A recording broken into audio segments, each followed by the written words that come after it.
Hey, this is David Hayter. You may know me as the screenwriter of films like X-Men, X-Men 2, and Watchmen, but you probably know me best as the voice of Solid Snake from Metal Gear Solid. And you're listening to Hawaii's #1 podcast, the Kasanova Podcast. Kept you waiting, huh?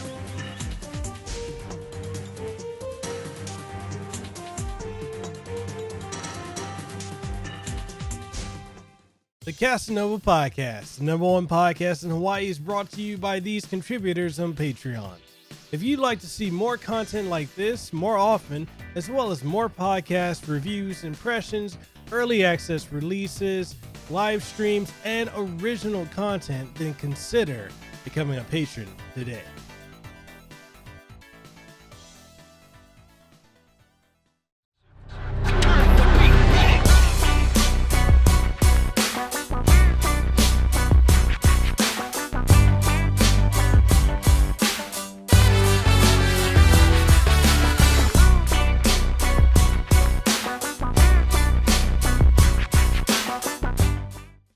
All right, and welcome everyone to another episode of Hawaii's #1 podcast, the Kasanova Podcast.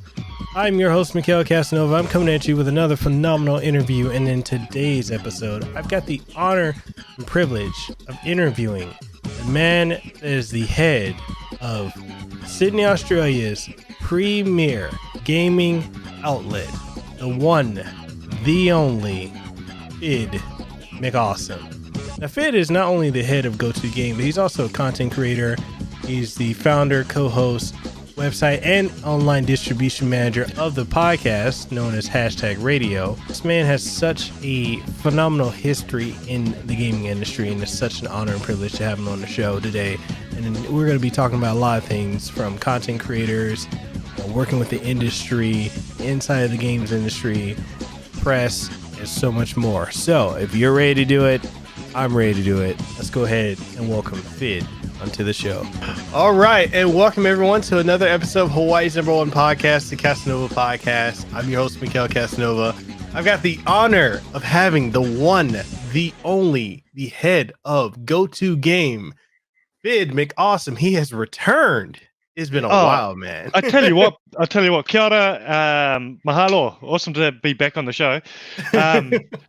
But I will say this: I just had a look at your back catalog in the last few months, bro. I'm thinking he wants me back after just announcing that he's got like a Hollywood superstar coming on his show. Man, what's so funny is dude, it's been crazy. I don't know what's been going on the last couple of months, but it seems like everyone. It's like everyone I've hit up, now they're like, hey. Did you still want to do that? I saw your email. Did you still want to have me on your show? And I'm like, you know what it was, bro. You did that show with me, and everyone's like, hey, Phid's on there. Definitely. Oh man, what's it been? It's been like 6 months since we last talked. It feels like it, yeah. Because I think it was about 6 months before ago. PAX. Yeah, and then I think I had uploaded on. It was the first episode for this year. For the podcast, and then because back then, I feel like I was staggered, podcast after podcast after podcast, and it's like okay, I'm getting to it, and I had to alternate between the job I was working at the time and this, but now it's like, hey, you available? Let's do this show. Let's get it, man. Yeah, man, some things have happened since the last time we spoke, though, eh? Yeah, definitely.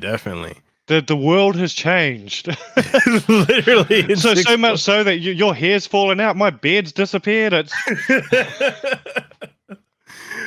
oh man. But yeah, man, go ahead and tell people about you. I left links for everything for GoTo Game and for yourself in the description of the of this live stream podcast. But go ahead and tell them, man. Tell them why they need to be following. All right, so I'm head of GoTo Game. GoTo Game is two things at the same time. We, on one side of it, we're a public-facing company, which we do reviews, news, all this sort of things on our website, plus our social media on Twitter and Instagram and Facebook and everything. So that's GoTo.game on the web. And our bread and butter, though, is we work with all the big gaming companies to get them connected with influencers. We come up with amazing campaigns to promote gaming and non-gaming companies to the gaming audience. So, shit, what have I done since the last time we spoke? I've done some amazing campaigns with Warner Music.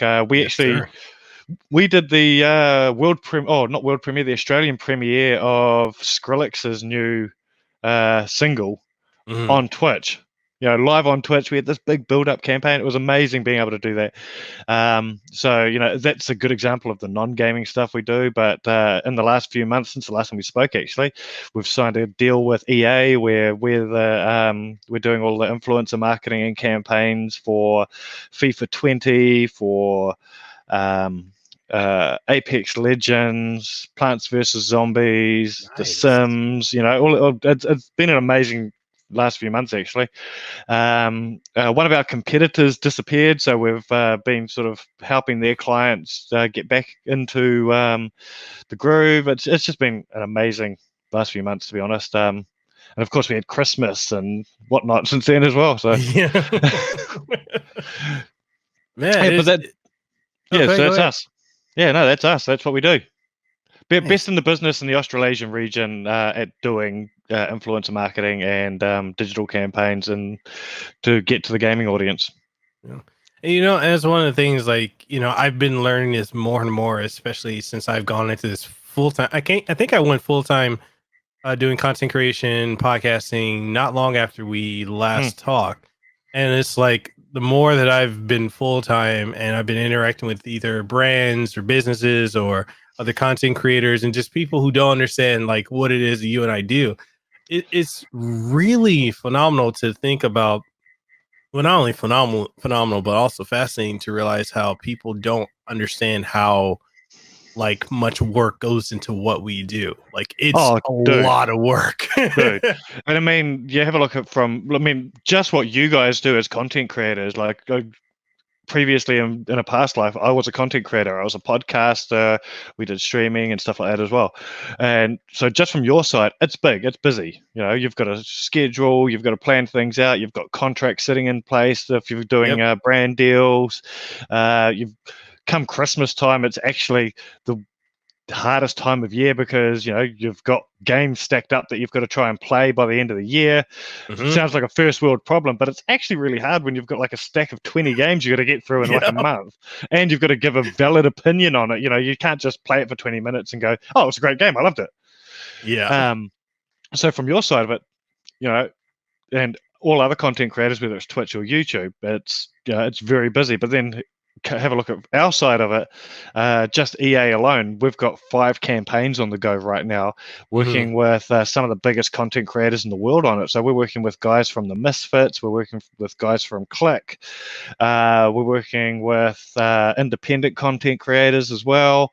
And we're not just working with gaming content creators on some of these campaigns. We're working with some Instagram and YouTube stars and comedians. I've got currently Tyson Pedro, the UFC fighter, doing a campaign for us. So it's we're sort of trying to keep all the plates spinning at the same time with you guys. Checking in. Hey, have you noticed you haven't got that content out yet? Why are you running late on that? Usually it's a valid reason, but you just got to check in, make sure things are being delivered, because I have to make sure that the content creators, they've got no problems as well as trying to keep the client happy at the same time. Yeah, and that's the thing. Like a lot of people just don't understand like that aspect. Like I had one person recently, dude. They just literally told me, they're like, "Oh, so all you do is just sit on your ass and play video games all day?" And I'm like, "Right, right." I think I'm not sure if I talked about it in the last podcast, but there was a newspaper here. I think it was the Sydney Morning Herald. It's one of the biggest Australian newspapers. They released an article which basically said if you want to make up to $120,000 a year, you can do it from home playing video games. And it was literally the dumbest article I've ever read. It would basically said, all you need is a computer or a PlayStation and an internet connection, and you can become a celebrity. Right, it was pretty much that dumb. And I actually released an article on our website, GoTo Game, Mm-hmm. GoTo.game, about basically saying, hey, addressing this article, it's not that easy. You've got to be a social media manager, a campaign manager, your own producer, you're your own time manager, you're the talent, you're everything all at once. But you're that one person, especially if you're someone who's a sort of a low to mid tier streamer that's still trying to make it to that top tier. You can't afford to hire a manager to look after your social media and your contracts and stuff like that at that stage. So it's hard. Yeah. It's hard work. It's like I know for myself, like I'm juggling between, trying to schedule, like I'm sending out all these emails, or I'm trying to like book certain time frames, for certain people, certain guests, like me and you, for our audience who may not know, like we were supposed to have done this, I feel like 2 weeks ago, but it was 2 weeks ago. Yeah. It's like my schedule kept getting, like, every time it's like, boom, something happened, boom, something happened, boom, Exactly something happened. And it's like, people don't understand there's a scheduling aspect of it. Then you have to deal with, like you said, like the stack of games. Like I currently have like 7 games I need to review, and I have to stream, then I have to be active on social media. And like and when I try to explain it to some people, they're like, oh, that seems easy. It seems easy. It seems very easy. And look, I'm going to be honest, like I can sort of understand on the face of it why people think it's easy, because all they do is they turn on Twitch, they turn on YouTube, and you're having fun. And look, is it a fun industry to be in? Yes, it is. It is a very fun industry to be in. Like I would say almost all of us love what we do, right? Mm-hmm. We love video games. We love the community around video games. We love being able to be creative and having an outlet doing this. But it's not, you guys, the viewers just get to see the easy side of it. Yeah. The fun side. You get to see that fun outlet. But it's not always that easy. No. Spirit Shot in the chat, he asked a question. What do you guys look for when working with a content creator? Okay, so this really depends on it depends on the client, depends on the product. There's a whole bunch of things that come into play here. So a good example would actually be, we did a campaign with Australia's distributor for Fortnite. So it's not the game, they distribute the merchandise here. And being a distributor, distributors don't have the same sort of budgets as like a publisher. Generally, they're working with a lot smaller budgets. And they wanted to just get some influencers talking about the new Fortnite stuff before Christmas to get things known. In that case, because we are working with the smaller budgets, that's when we do get to work with the smaller influencers, which is really cool. And I love working with the smaller influencers because it gives them a chance to shine, especially associated with a bigger brand like Fortnite too. So in that case, I'm looking for somebody who is a great content creator, their Instagram game's on point, their Twitter's on point, then they can take a good photograph or a creative video or something to put their own spin on that product that we're talking about, whether it's a game, whether it's whatever. Numbers are still important. Yeah. So, you do need a following, but we're not looking for that massive 20 to 30,000 followers in that situation. It's more when you start getting into like an Apex Legends campaign, which we're running at the moment. We're working with 15 different Twitch streamers, and all of them are over the 20,000 follower mark, But in that case, that's what the client wants. They want these big streamers. They want the big numbers. They want to get that out to as many mainstream people as possible. Because they've got the new series or the new season to get more people interested. And it might be a case of they're trying to pull people back from Fortnite, or they're trying to pull people back from Call of Duty or something because they've got the new season. So you need those big names that would normally be playing those other games as well. Yeah. So it does definitely change depending on what we're doing. But get creative. Yeah, if you've got creative content, if you can take creative photos or videos or put your own spin on things, definitely important.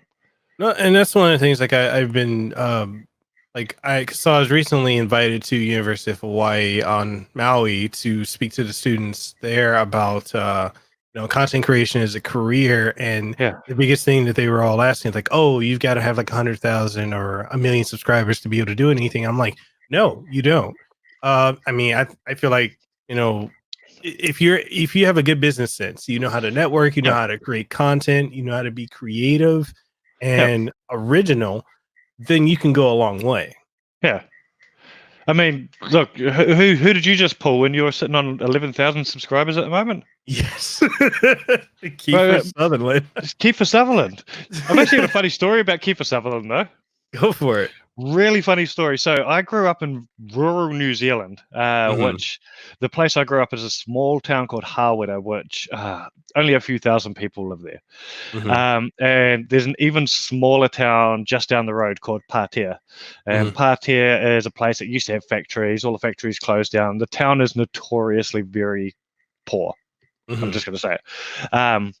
And we were driving through, stopped in at the pub, and Kiefer Sutherland was in the pub. Whoa. Yeah. But he was filming a movie just down the road. So. Wow. Yeah, random country, that one, though. New Zealand's an amazing country, but because so much stuff's filmed there, so many celebrities are literally around. But it's also, I think it's a very similar country to Hawaii in the case that people don't get all like, oh, there's a celebrity. You're right. You're just like, oh, bro, look, it's Kiefer Sutherland. Yeah. It's like it's definitely like that out here. Like if we see a celebrity, if we see like Jason Momoa, or we see Max Holloway or anyone like that out here, it's like, oh yeah, no, that's Max. Oh, that's Jason. That's oh, that's Bruno Mars. Like it's like a normal occurrence. Like, look, we don't. I'm not gonna lie. When I finally make it over to Hawaii, if I ever bump into The Rock or something over there, that'll be my moment where I geek out. Dude, he's so massive. Oh, I mean, I've seen Jason Momoa in New Zealand, and dude, the dude's an Adonis, right? Yeah. Like, I've always said this to my wife, that he is my pass if I ever decide to change teams I'm playing for. Yeah. It's Jason Momoa. But in saying that, I didn't geek out the same as see The Rock. Like, if I ever saw The Rock, it'd be amazing. Actually, that's a funny thing that's happened since the last time we spoke. Last time we spoke, me and you had a really good conversation about you hanging out with WWE superstars. Yes. So at the time, we had the WWE that was out here. They did a kind of like a dark house show, and I was hanging out with Xavier, Austin Creed, better known as Xavier Woods, from the New Day, hanging out with actually, I think Daniel Bryan. He stopped by. He just stopped by, but he didn't really hang out. I got to meet Kevin Owens, and my wife and I, we got to take Xavier back to, or Austin Creed back to his hotel down in Waikiki, and he's super awesome guy. I haven't spoke to him since. I did want to get him on the podcast, but I know he's all over the place. Interesting story. Since we last spoke, I've hung out with the guy. What? Yeah. So round about my birthday, a good friend of mine works for 2K Games. And round about my birthday, it was actually the week of my birthday. WWE were in town. The PR company said, "Hey, do you want to come interview some guys and meet some guys?" I was like, "Yeah, 100%, I'd love to." So got to meet. Who did I get to meet? Buddy Murphy. Wow. A few other guys. Kofi. Kofi Kingston. Yeah, got to hang out with Kofi for a bit. Nice. He was amazing dude. And then I was literally just about to leave, and my mate comes out the door and he goes, "Oh, Phid, bro, you're here." And I was like, "Yeah." He goes, "Oh, do you want to come play some WWE 2K?" I was like, "Well, it's not even out yet." He goes, "Yeah, we're in here playing it with Austin at the moment." So bowl on in there, got to hang out with Austin, and as you said, genuinely a really nice guy. And we organised to catch up with him after the match later that night, and we were going to take him to a gamer bar, which we've got here in Sydney. Had all organised it. We were DMing each other before his match, and we were about to, but we'd actually planned what we were going to do was stay for the start of the show. I think he was like the third match in. And then we were going to bail after he'd finished his match, and we were going to go to this bar. Wow. Although, that, if you have been watching, that match was the one where he pinged his Achilles. Yeah. So we did get a DM from him saying a couple of expletives. Sorry, man, we can't catch up. We were just like, dude. Completely understand. But yeah, really nice guy. Hopefully we're going to catch up with him later this year. Yeah, definitely. If he's healed up. And speaking of which, because I think, and this is, I guess, multi-layer, because I want to ask you if you think E3 is going to be canceled, but anything, I think he should be at E3. He typically is there every year. Yeah. So we'll with this whole, I guess we. Oh, go ahead. I was gonna say usually he's doing stuff with Capcom as well as 2K. So yeah. So like segue into like the next topic of like this issue that's causing so many conventions to either stop or what have you is the coronavirus. So how, in your perspective, since you're working on the industry side, how is that affecting the gaming industry and what you're seeing? Oh, dude, it's unprecedented, to be honest, right? I don't think in any stage in our industry we've had something which has cancelled or potentially shut down every expo and event that we've got coming up. We've had incidents where things have been sort of cancelled because of a one-off thing that's happened, but just last week, IEM in Katowice, they announced we're not allowing a crowd. The entire thing was done to an empty stadium. Whoa! Yeah, it's never happened before. Actually, it has happened, but unintentionally. It happened in Korea a couple of years ago when nobody turned up. Yeah, that's a whole different story. But GDC, right? GDC's just been cancelled. Yeah, massive. And there's people pulling out left, right, and center out of things. And E3 was already, there was already a whole bunch of stuff going on with E3. Whether E3 was going to even be worth going to this year.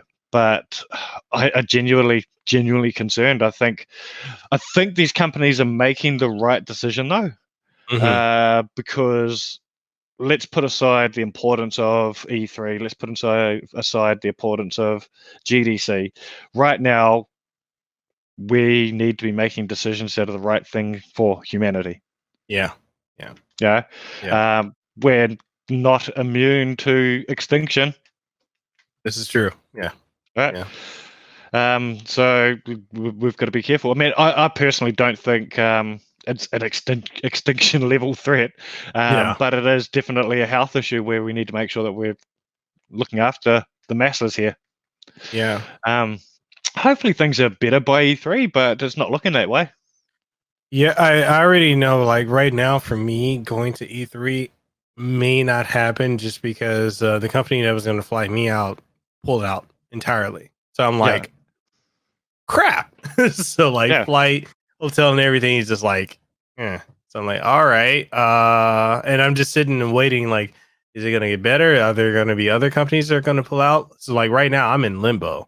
And I was just with Adam Korolek a week ago, and he's like, I'm not sure if I'm going to go either. So yeah. And look, I'm not sure what's happening with me at this stage as well. Like, I want to go to E3 this year. I purely want to go to E3 to see what this new format's going to be like. Yeah.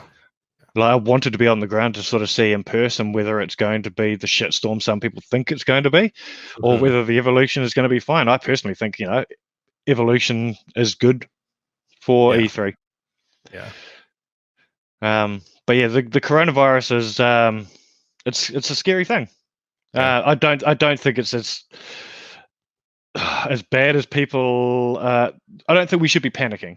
That's just what I want to say. I don't think we should be panicking. Wash your hands, stay clean, cough into your elbow, do all the logical things, right? Yeah. The only people that have actually died from this disease are old people or sick people. Yeah. If you're doing the right things, you're going to be able to survive it even if you catch it. But at the moment, we've got this hilarious issue in Australia, and New Zealand's just picked up on it too, where for some reason people are panic buying toilet paper. Like if you look up the hashtag right now on Twitter, I think it's toilet paper apocalypse is one of them, and there's toilet paper crisis. All you're going to see is Australian and New Zealand tweets of people that have gone to the supermarkets and the supermarkets are empty when it comes to toilet paper, or people flexing their collection of toilet paper because they've gone and bought up like ridiculous amounts of it. It's ridiculous to the point where I tweeted this morning thinking this was going to be a funny joke, right? I got a few rolls of toilet paper, took a photo of it, and I tweeted, competition time, I'm going to be giving away, what's it, like and retweet, follow and retweet to win 7 ultra rare rolls of Australian toilet paper, thinking it was going to be funny. There are people who are legitimately entering that competition right now. So I've put myself into a position where I've made a joke. I'm going to probably give away this toilet paper. Otherwise, I'm... Oh my it's goodness. Ridiculous. I'm looking at it now. Holy crap. The best thing's the Simpsons memes that are coming out of it. Because Australia's got this weird thing, and this is one thing I love about Australia, is in times of trouble or times where things are tough, for some reason Australia turns to Simpsons memes. Like we just spent 6 months on fire, this country. Yeah. Right? And literally to the point where we had, at our house, we had ash falling. Like there was no sun. We could not see the sun for months. It was that bad. So everything you ever saw about the Sydney fires was not an exaggeration.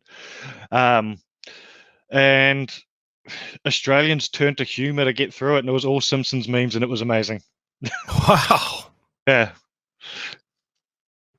Good God. I didn't even know.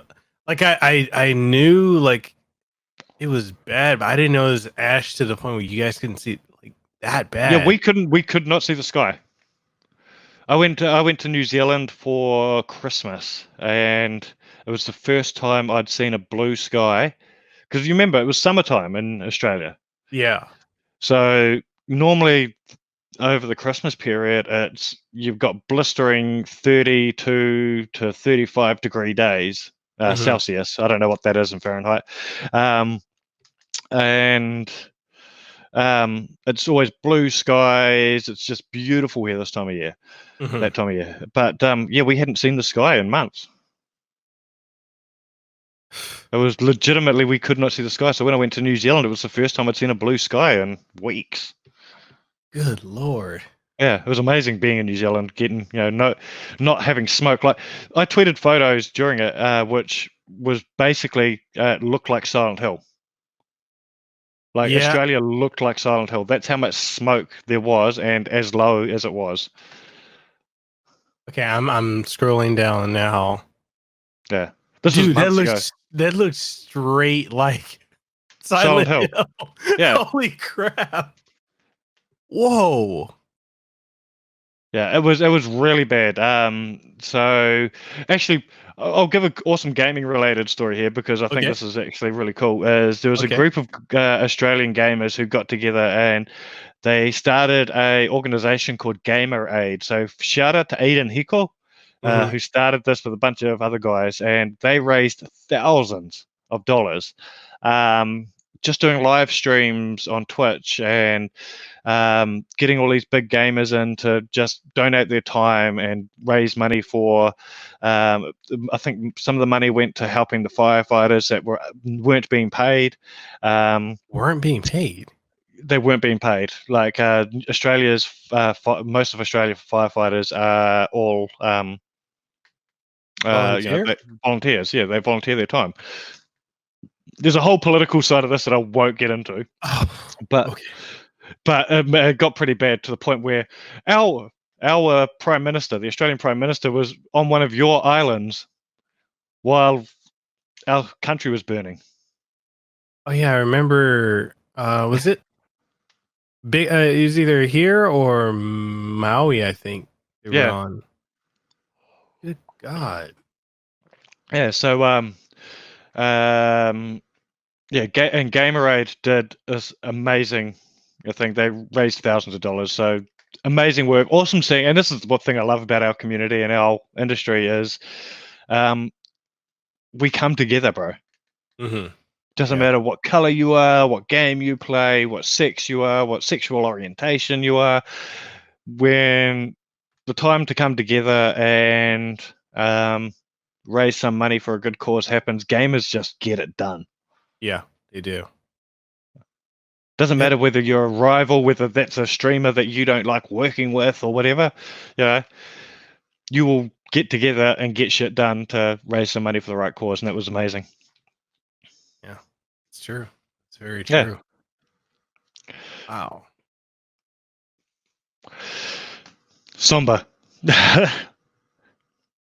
See now I'm curious about going on and looking up like the political side of like why all that was going on. Curiosity on my end. Yeah, go for if you got a question, bro. Like seriously, I wasn't sure if you would want to get political. That's why I said go for it. I'm all ears. Basically, bros, we've got a government here that's a very right-leaning government, and everyone sort of expected the government to come forward and release money to make sure that firefighters were being looked after, that we were bringing in more firefighters from other countries, that people that were losing their homes had somewhere to go to, because there were hundreds of people that lost their homes. There was an entire town that was almost written off the map. All but written off the map, like it was destroyed, the entire town. And the government just seemed to be doing nothing. We had a prime minister that decided to go on holiday.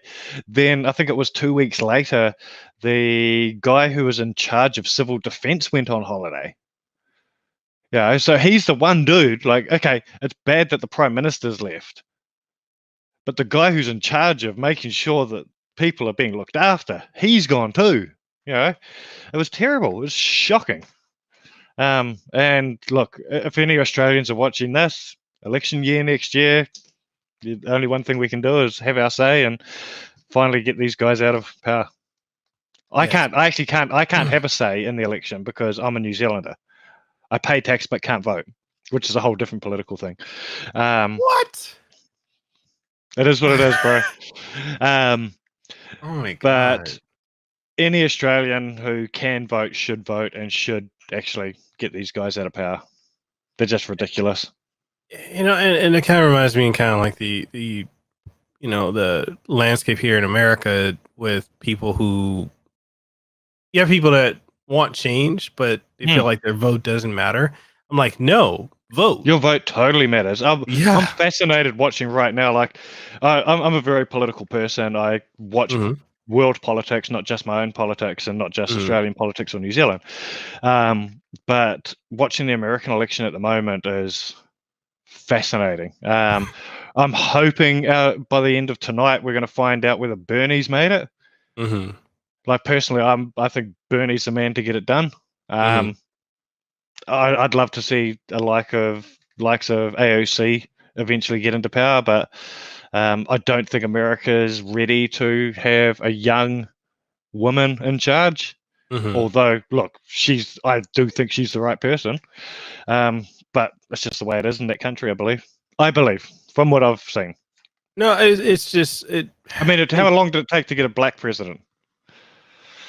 This is way true. too long. Yeah, it's one of the things like I really feel like with, especially here in America. Like I was saying this to, I forgot who I was talking to. I think I was talking to another content creator who had, he was for what's his name, Andrew Yang. He's a Yang guy. Okay. And I don't know enough about that guy. Yeah, there's not a whole like. He came off cool, like a lot of things he was saying. Was he the guy that was making a lot of promises? Yes. Yeah. Yes. But it's like when I was looking at him, I was like, I'm just waiting for him to drop out, because I had that feeling he was going to drop out. And a lot of people were like, no, Yang Gang 2020, Yang Gang. I'm like, no, he's going to drop out, and then he dropped out. Yeah. But my whole thing, like with our government here in America, we have term limits for president. They can only serve 2 terms. Why the hell do we have people who have these, they're justices, they're life justices. We have, the judges and the governors and, all these secretaries, they're just in power for life. That is the Yeah. problem. You need to cycle that out. Yeah. I mean, look, I think Obama could have done another term, but then you get someone like your current president that you're like, well, I'm glad that there's limits. Yeah. But yeah, and then there's other things in the political system over in America that shock me is communism is always associated with socialism, and socialism is treated like a swear word. Yeah, it's like that. It's the worst thing ever. Both countries I've lived in, Australia and New Zealand, both have socialist healthcare systems, right? Mhm. Australia has an amazing healthcare system. My wife has been very sick the last week. She's been to the doctors 3 times. Do you know She how many better times now? she's healing up, which is awesome. Okay. But do you know how many times she had to pay for the doctor? 0. 0 times. Yeah, we're lucky. Like if we did have to pay, we're in a position we could have paid. But there are a lot of people out there that can't pay. Yeah. And I have no problem with the fact that my tax dollars go to help other people get free healthcare. And then when we had to get a prescription, and it was, I think, 3 different sorts of drugs for a prescription, and it cost us like $20 Australian. What? Yeah, right, $20. And then you get, but this is the thing, right? And I do, in that frustration on your face, I wish everybody else under your system had that frustration, right? Because to me, it's like you've got people like, when I go to Los Angeles for E3, I see the homeless there, right? You cannot ignore the homeless in that city. Yeah. Like they're everywhere. If you're in downtown LA, which is where E3 is, it's only a walk away to Skid Row. Yes. Right? Yes. Right? And I walked down there purely out of curiosity, just to sort of see if it was bad. And look, I was told I shouldn't be down there as well, right? Yeah. I was just like, what are they going to do to me? Yeah. Right. Honestly. So I went for a walk down there. I met some really nice people down there.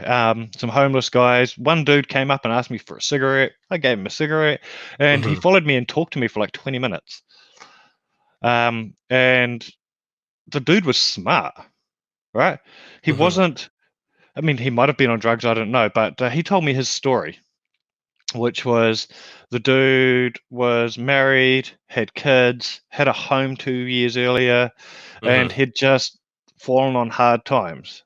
And the system just wasn't prepared to help people that had fallen on hard times. We've got a social welfare system here, which there are people that look at it and go, that's free money, and people are going to take advantage of it. Are there people who will do that? Yes, of course there are. There will always be an element, but it is not the majority. Most people out here want to find a job and earn their keep, and they don't want to be poor. They want to work their way up to the top. Yeah. They want to pay their bills, and they want a nice house, and they want a car, and all that sort of thing. Like, people don't want to be poor, right? Yeah.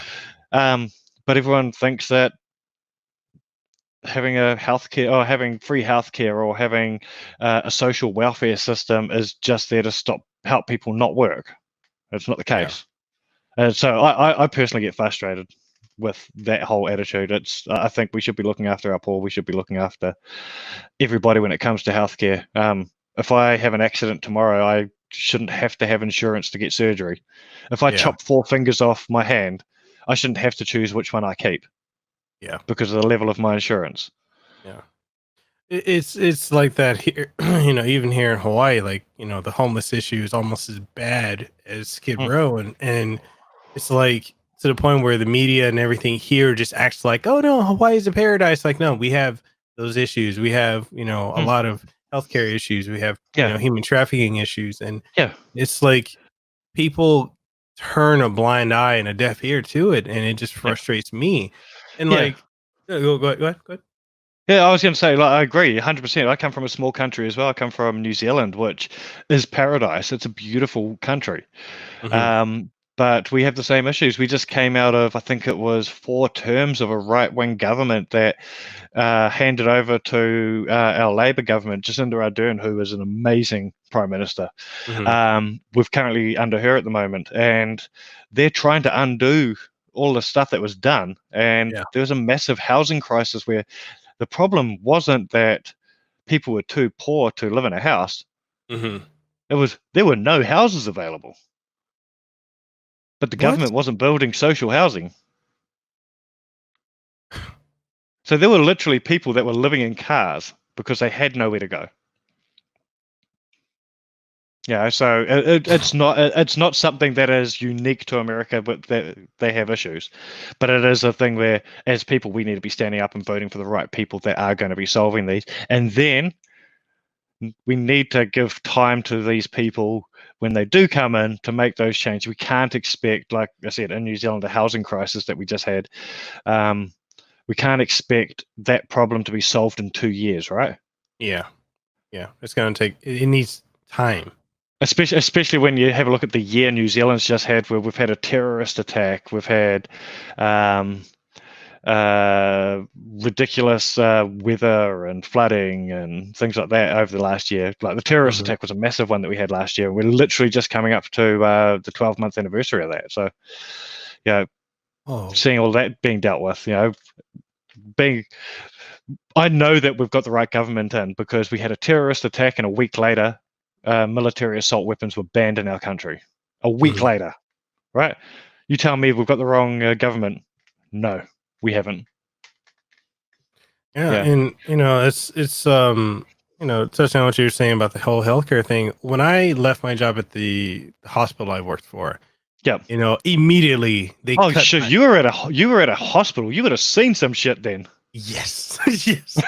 Yeah, I used to work for and I'll just say Hawaii Pacific Health. I worked for them for years, and the minute that I left, just because I couldn't deal with it anymore, and I don't think I told you. I'll tell you, like I'm telling the audience at the same time. The reason I left, I was a senior systems analyst, and I specialized in like telephony and voice over internet protocol or VoIP technologies, and I covered about 7 hospitals and about 40 clinics, and then another 30 or 20 to 30 like remote sites. And I was the primary, the backup, and the on-call. I had no assistance, no help.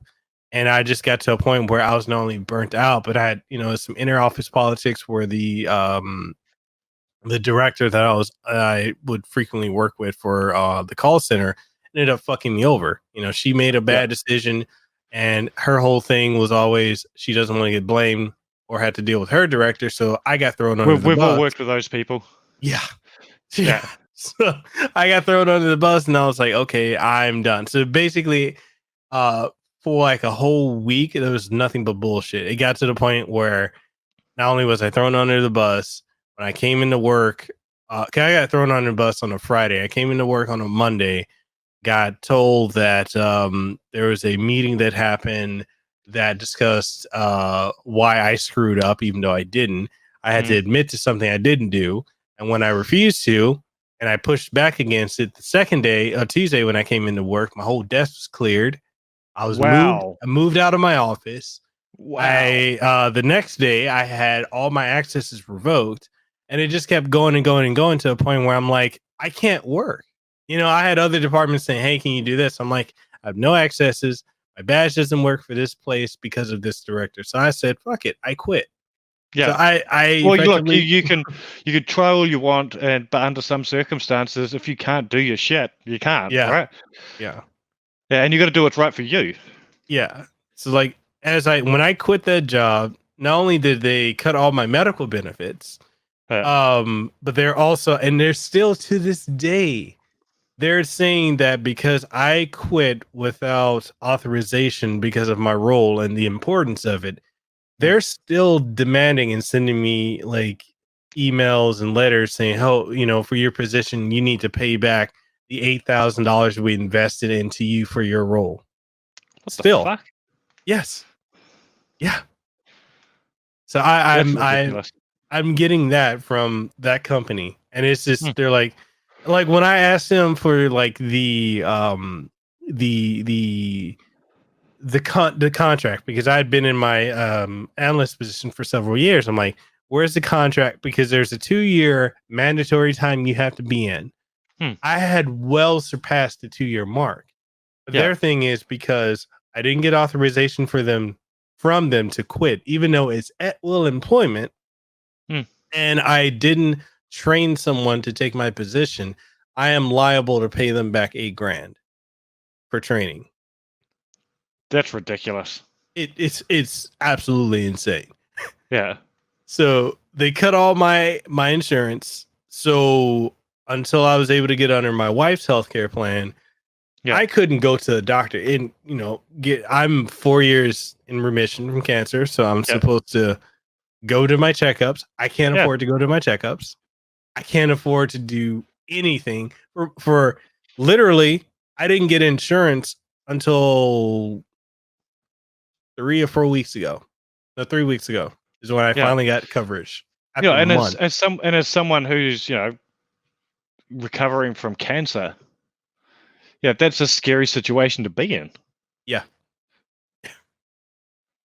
it's so universal healthcare. I'm for it because 100%. It's absolute bullshit that we don't have that here in the U.S. Yeah, and look, and for the people that are against universal healthcare or against social welfare systems, that honestly, I'm just going to say it, it's selfish. It's a selfish mindset of I don't want to pay more tax to do that or whatever. Look, I'm all for, it's going to sound very communist, which is very un-American.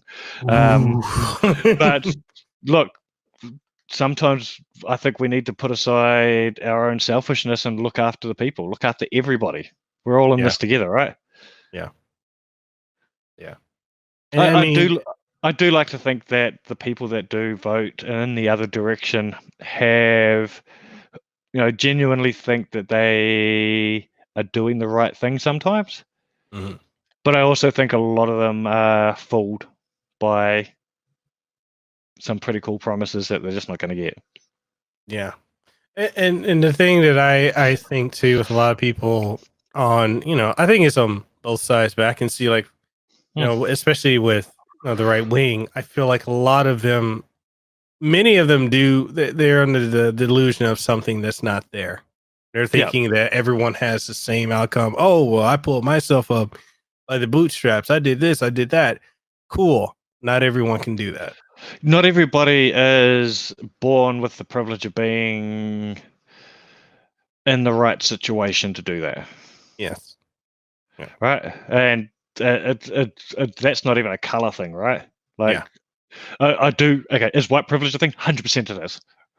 But there are some people of other races and whatever that are born in the right situation or with the right surroundings or the right support network or to be able to bring themselves up and pull their bootstraps up and make something of themselves. And some people just are born in a cycle that doesn't support that. And, us being able to change that situation for people will help, like free education, If you give people being able to go to the opportunity to go to university, people will go to university. Yeah. We just haven't given them that opportunity, right? Yeah. I one of the people that was at the University of Hawaii when I was over there speaking, one of the assistants there, she has 2, and we went to college together. Yeah. She's got 2 master's degrees. Yep. Cannot find a job. And she's got masters in child psychology and I think behavioral health or relational health or something like that. So 2 psychology masters. Can't find work in her field. Yep. And is making between $14 and $15 an hour. And to me, it is absurd. And just the amount of debt. I asked her, I'm like, how much in the hole are you? Because for me, like I have probably 90 or 80,000 left my marketing degree. Yeah. She's like, I don't even want to tell you how much I have. Dude, it's like when I first studied, I studied in the late 90s.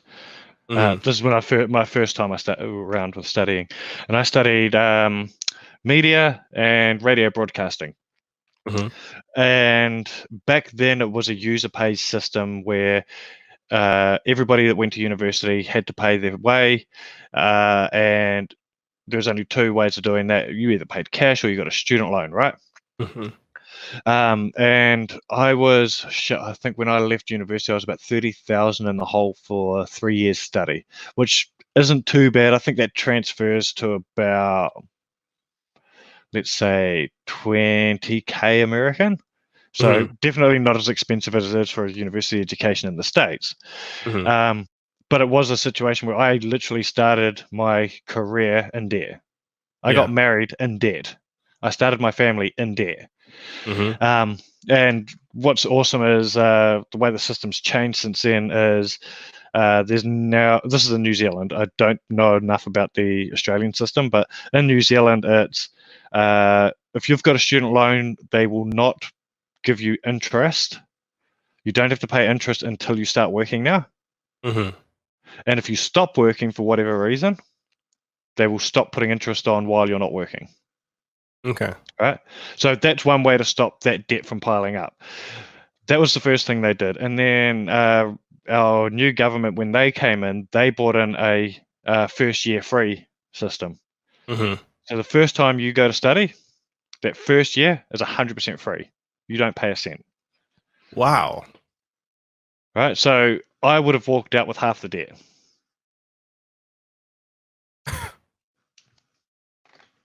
So it's amazing what having the right government in place can do, right? Yeah. I mean, ideally, I'd love it to be a system that, like what Bernie's promising in the States at the moment, is he wants a free university education eventually. Yeah. Dream, right? It'd be amazing. I don't think it's going to happen because America's such a capitalist country. Yeah. But I mean, even if they can have it to a place like what New Zealand has, which is the first year free, it's amazing. Yeah. Yeah. I mean, definitely if they could do like a first year free, like it would. I mean, not only would that draw in more people, I think that's the thing that's a deterrent. Like when I was speaking to a lot of the students, a lot of them and a lot of their friends and family, are deterred away from university just because of how much it costs. It's like they're thinking, how am I going to pay for this?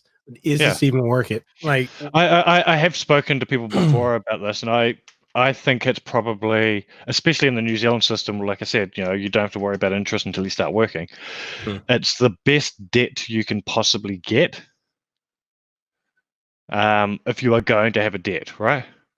Is that student loan. It's not the same as a loan to buy a car or something like that, which is interest and interest and interest and interest. But yeah, I think it's the best debt you can potentially have. Oh man. But so anything to cut down that debt, let's vote those people in. Exactly. Yeah. So see, this is what I love about the podcast. Like when I get to talk to people and whatever they're passionate about, whatever, there is no filter, no holds barred. We'll talk about it. Yep. And I think this is good because I think getting this dialogue going it's helpful. Yeah, I think the other strong message here is for people who are in the American system, you're not alone. There are other countries that are facing very similar issues. Like I said about the Australian system at the moment, the Australian government is not a great government, and it might not be as in your face and broadcast every single day how bad our government is. Like in America, it just seems to be a back and forth constantly in the media over there. But you're not alone with facing issues with your government. Yeah, and even with that, like with the media here, like you, I keep up with a lot of stuff that's going on, in the political arena. But like I see some people that are always on social media, like every time, like, oh, Trump did this, Trump did that, blah blah blah blah blah, and I'm like, detach for just like, oh, dude, and sometimes you have to force yourself to do it. I have these moments all the time, especially with Facebook. Not so much with Twitter. I don't mind putting my thoughts out there on Twitter because most of the people who follow me on Twitter are not friends or family, right? They're just people that follow me. On Facebook, however, though, I have these moments where I'm like, I'm never going to talk about politics again on Facebook. Right. Yeah, because you're just like, because you say something and then you've got a cousin or an old high school friend who says something really dumb, and you're just like, oh, God, I don't want to argue with you. I've known you all my life. I don't want to argue with you. And so I'll have these moments. That's it. Not talk about politics again. I'll go like 2 weeks where I'm just like, the only things I'm sharing are memes or a photo of my latest latte that I've gotten from a cafe or something. And then something will happen that I go, oh, fuck it, I'm going to talk about politics again. But you need those moments of detaching, I think. Yeah, you do. Like I've seen some people, and a lot of the voice actors that I've interviewed, and ones that I'm in the process of interviewing, like they stay on Twitter. Every post is something political, and some of them I've told, like, you need to stop. Like, I get it, you're passionate, but back up a little bit. It can be like, I've got some good friends in the media who, in the same sort of situation where you're just like, it might be time to wheel it back a wee bit, wind it back. But look, they're having these conversations, and they're starting conversations with people, which I think are conversations that need to be had. True. At the same time, you need people waving that flag. Yeah. But have you noticed, like with Facebook, and I keep seeing this constantly, and I think I made a post about it, and I got a lot of flack, but there are people I know that will post, stuff about either political or social issues. They'll post these articles that they don't even read. It's just a headline. And then I'll click on the article, and it's like a 4 or 5, sometimes even a 10-year-old article. And it's like, I'll comment, and sometimes I have to catch myself. My wife would be like, don't do it. Don't do it. I'm See, like, this is the thing, right? The thing me and you have in common is we've both got wives that are there to keep us straight and go, like, they know better, bro. They're the ones that are like, you're going to start something. Why are you feeding these trolls? That's what my wife always says to me. Oh my God. My wife's like, she's like, do you have to say something? No, but this is like, why are they running? Like, did they even read? And I've done that. I've asked him, like, did you even read this article before you made this post? Like, did you even do a courtesy Snopes check? Oh God! Like, it takes 2 seconds to go to Snopes and go, is that true? Oh, turns out it wasn't. Right. Funny thing is, I've got a good friend. Me and him have been friends since high school, right? And love the guy like a brother. But for some reason, in the last year or so, he's become very political when it comes to Trump. And this is a Māori guy in New Zealand who has no skin in the game when it comes to Trump. For some reason, he is just all about him. And the amount of times me and him, I'll be honest, this is one of those occasions where I was like, the best thing for me to do is I'm muting you on Facebook. I'm not unfriending you. You can still send me DMs. You can still see everything I post, but I'm muting you because I can't stop myself from correcting your incorrectness. Right? I don't want to say stupidity because I think some people are just fooled easily sometimes. Yeah. Wow. Yeah. No, I find myself having to do that too on Facebook, like just meeting people, because it the thing about social media as a whole is you get to see, I'm going to say it, you get to see the stupidity of people in full effect.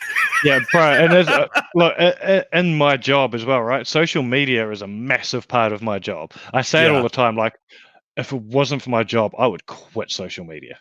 Yes. Right? I long for the days where my phone just made phone calls and sent text messages sometimes. Like over Christmas, when we went home to New Zealand, I literally uninstalled Facebook, Twitter, and LinkedIn.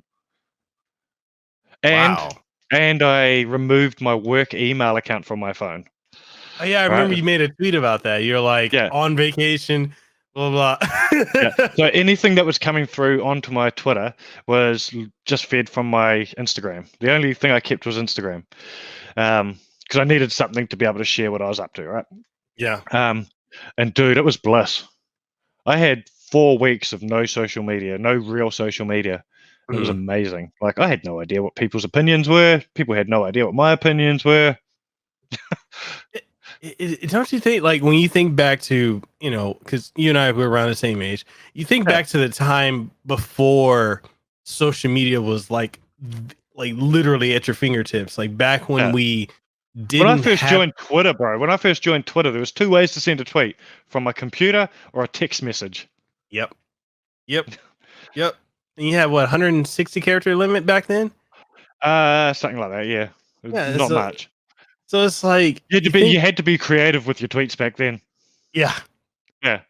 And before then, my first social platform was Bebo. I don't know. Oh no, God, sorry, dude, no, I remember. No, it wasn't Bebo. Sorry, it was MySpace. Ooh. I went from MySpace to Bebo. I want to say, like, I think I started at students.com, then I went to MySpace, which I think the kids nowadays don't understand MySpace. Like, that was the shit. Do you know how much music I discovered on MySpace, bro? I discovered some really weird music, and I still have some of that stuff playing on my Spotify and stuff, but it was an amazing place to discover music, discover creatives, find people who are like, it was what we sort of use Twitter for now. But in saying that, you only checked in once every 3 or 4 days too, right? Yeah. Like, you didn't have this thing of, oh, I better put that on my MySpace. Or, like, oh, I just had an amazing cake. Oh, I've just bought this amazing cake at the cafe. That's a great photo for my. It wasn't a thing. Yeah. You like check in every now and then, and maybe rearrange your top 8 friends, and it's like Chipz in the chat says. He said MySpace gave birth to a lot of coders for our generation. This is true, dude. I learned HTML. My first ever experience of HTML was making skins on both MySpace and Bebo. Spirit says Bebo. Oh, those were my goth days. Yeah, man, dude. I went through my goth period as well. I ended up resting on being because I was a hip hop head as well. So I ended up look, it's even tattooed on my arm. I was a juggalo, bro. Whoa. Yeah. Oh crap. Yeah. Didn't know that. So, dude, still love that group. Amazing. They got me through my teens. Oh man. No, it's like when you just think about like the how much, you really look at it, like how social media has just changed society. Dude. And in some ways better, many ways worse. You've heard of the old phrase, like everybody's the thing that assholes and opinions have got in common.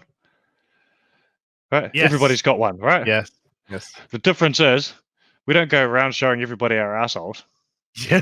and now it seems that on Twitter, everybody has got their opinion out there, and it's just a free for all for it to argue. And like I said, I'm a political person. I am totally guilty of it. But yeah, sometimes you've got to keep that in check, like you said. Yeah, and especially, I guess we can round this into being working with the gaming industry in journalism and branding. Like, there has to be, like, I feel like sometimes, like, some people are like, oh, Mekel, what do you think about this? Like, politically, I'm like, well, you want me to speak as me, the individual, or me, the content creator and brand? Because if it's a content creator and brand, I have to stay out of it. Yeah. Sometimes it's a smart move, especially if you've got a business relationship with the brand, right? Some influencers I've worked with, they'll flick me a DM and they'll say, hey, I know I'm sponsored by blah, blah, blah, blah, blah, but I'm having this problem about it. And I was like, okay, let's deal with this privately. Do not send a tweet. Right? and then you'll see them later on engage with a rival brand and say, "Hey, that new computer looks dope," or whatever. And it's like, bro, you can't have an opinion on those other products. Yeah. We're literally paying you money to talk about this company. Don't talk to that other company. That's the whole political side of things. And it's the same with companies like some of the brands I have worked with have made shitty decisions with their business at times, right? Mm-hmm. And you have to not discuss it. Publicly. You have to be like, I've got an opinion on that decision. I've even talked to that business about, hey, I'm sorry you're going through this because your head office has made a shitty decision. Yeah. But that's private. Yeah, there's a private discussion that you have with those people. They're not a public tweet. Yeah. It's actually interesting. We've got a intern that, he was an intern. He's now a paid staff member. I was literally talking to him the other day about articles that we put up on the website. And sometimes there are times where, as a business, we have to make a decision that, okay, we're not going to cover the subject that everyone else is talking about because we've got an existing business relationship on the other side of the business with the agency. Mm-hmm. So we can't talk about that because we don't want to upset that brand. And look, it sucks because you do have to play that game of sort of juggling when it comes to that. Yeah. But hey, what's keeping the lights on? Right, the lights are being kept on by these people paying us good money to do their promotions for them. So, I'm not saying that we wouldn't go out to bat for those decisions, though, and that's where the political thing comes in, where you've got to be smart and sort of say, we're not going to cover that topic that's currently trending, but we're also not going to go out publicly and say we defend this company. Yeah. We're just not going to we're not going to start a discourse on this topic. And that's one of the things, like, I feel like a lot of content creators need to understand, like, that business aspect. Like, you need to have some social etiquette. Yeah. And it's, I don't know why so many don't understand that. Oh, mate, I've got a story for you. Go for it. And this is a great example. One of my favorite people to work with. I won't say his name. He's a YouTuber. Was a YouTuber. He's now a Twitch streamer. He's associated with a very big eSports brand. And so, he gets numbers because he's got that brand association with them. We were the first company to approach him on behalf of one of our clients, and we were bringing him over to Sydney to do this, not Sydney, to Melbourne to do this big thing at PAX. We paid him really good money to do this thing, paid for his airfares, put him up in a really nice hotel, and he was going to do all this stuff. Now, this brand that we were working with was a very conservative brand, right? So just very brand aware, very aware of who they were working with, making sure that everything was kosher and there wasn't swear words. It's the same brand. I actually had to sort of say to them, look, if you're going to work in gaming, you need to expect that streamers are going to swear on stream. Australian streamers are going to drop the C-bomb very regularly because in Australia we call each other the C word all the time. I learnt the hard way at E3 that Americans do not like that word. I'm okay with it because Spirit Shock in the chat, he's like, oh, you fucking cunt. I'm like, yeah, right, all right, yeah. That's a whole other story I've got about the Rooster Teeth party I went to at E3 one year. Anyway, so we had this guy lined up. He was he sent a tweet, and he must have tweeted this thing at like 9 a.m. New Zealand time. So that would have been 7 a.m. in Australia. So he was mid-air flying to Melbourne by the time the client picked up this tweet. And what had happened was a sex toy company had sent him a wooden box. Right? Because sometimes influencers are just sent things, They don't get a DM or anything to warn them that something's coming. You know, the courtesy sort of, hey, we're going to send you something, just letting you know it's on the way. Yeah. Sometimes you're just sent stuff. Yeah. And this was one of those situations. So they sent him this wooden box, and he tweets a video of him opening the lid on the box, pulling out this huge dildo, massive. And this dude's got a hilarious laugh as well. All the video is him opening it up, laughing, picking it up out of the box and throwing it at a window, and it sticks to the window and just goes, right? That's all the tweet was with this video. So I get a phone call from the client while he's midair flying over, and it's just, have you seen his tweet? And I was just like, give me a second, I'll just have a look. My reaction is I laugh, right? Because I thought it was hilarious. And they go, what are we going to do? Like, what are we going to do? I go, look, I can't get hold of him. He's in the air at the moment. He doesn't land in Melbourne until whatever time. Best thing I could do is just get him to delete that tweet. And they're just like, well, this could potentially damage our brand. And it's not going to damage your brand. Like, I had to convince the brand that it wasn't going to. But this is the sort of thing that people don't think about, right?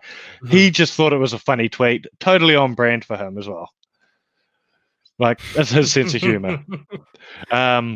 But yeah, he just didn't think how that was going to impact his brand. And since then, we've worked with him and sort of said, hey, while you're in a cycle working with a brand, just be very careful about what you're talking about. And since then, like, he's still kept his sense of humor, but he's dropped the edgelord sort of things that he used to do. So he's not as edgy as he used to be, but he's still very funny. He's still got the same sense of humor, still has exactly the same audience engaged. And it just took a bit of training with that influencer to go from that to what they are now, which is just a more refined, brand-friendly version of that humor. I think it makes you a smarter comedian if comedy's your thing, right? Yeah. I definitely agree with that. It's I was going to use an example. Something similar to that. So there's a content creator that I know who has a fairly, I guess you can say, large-ish.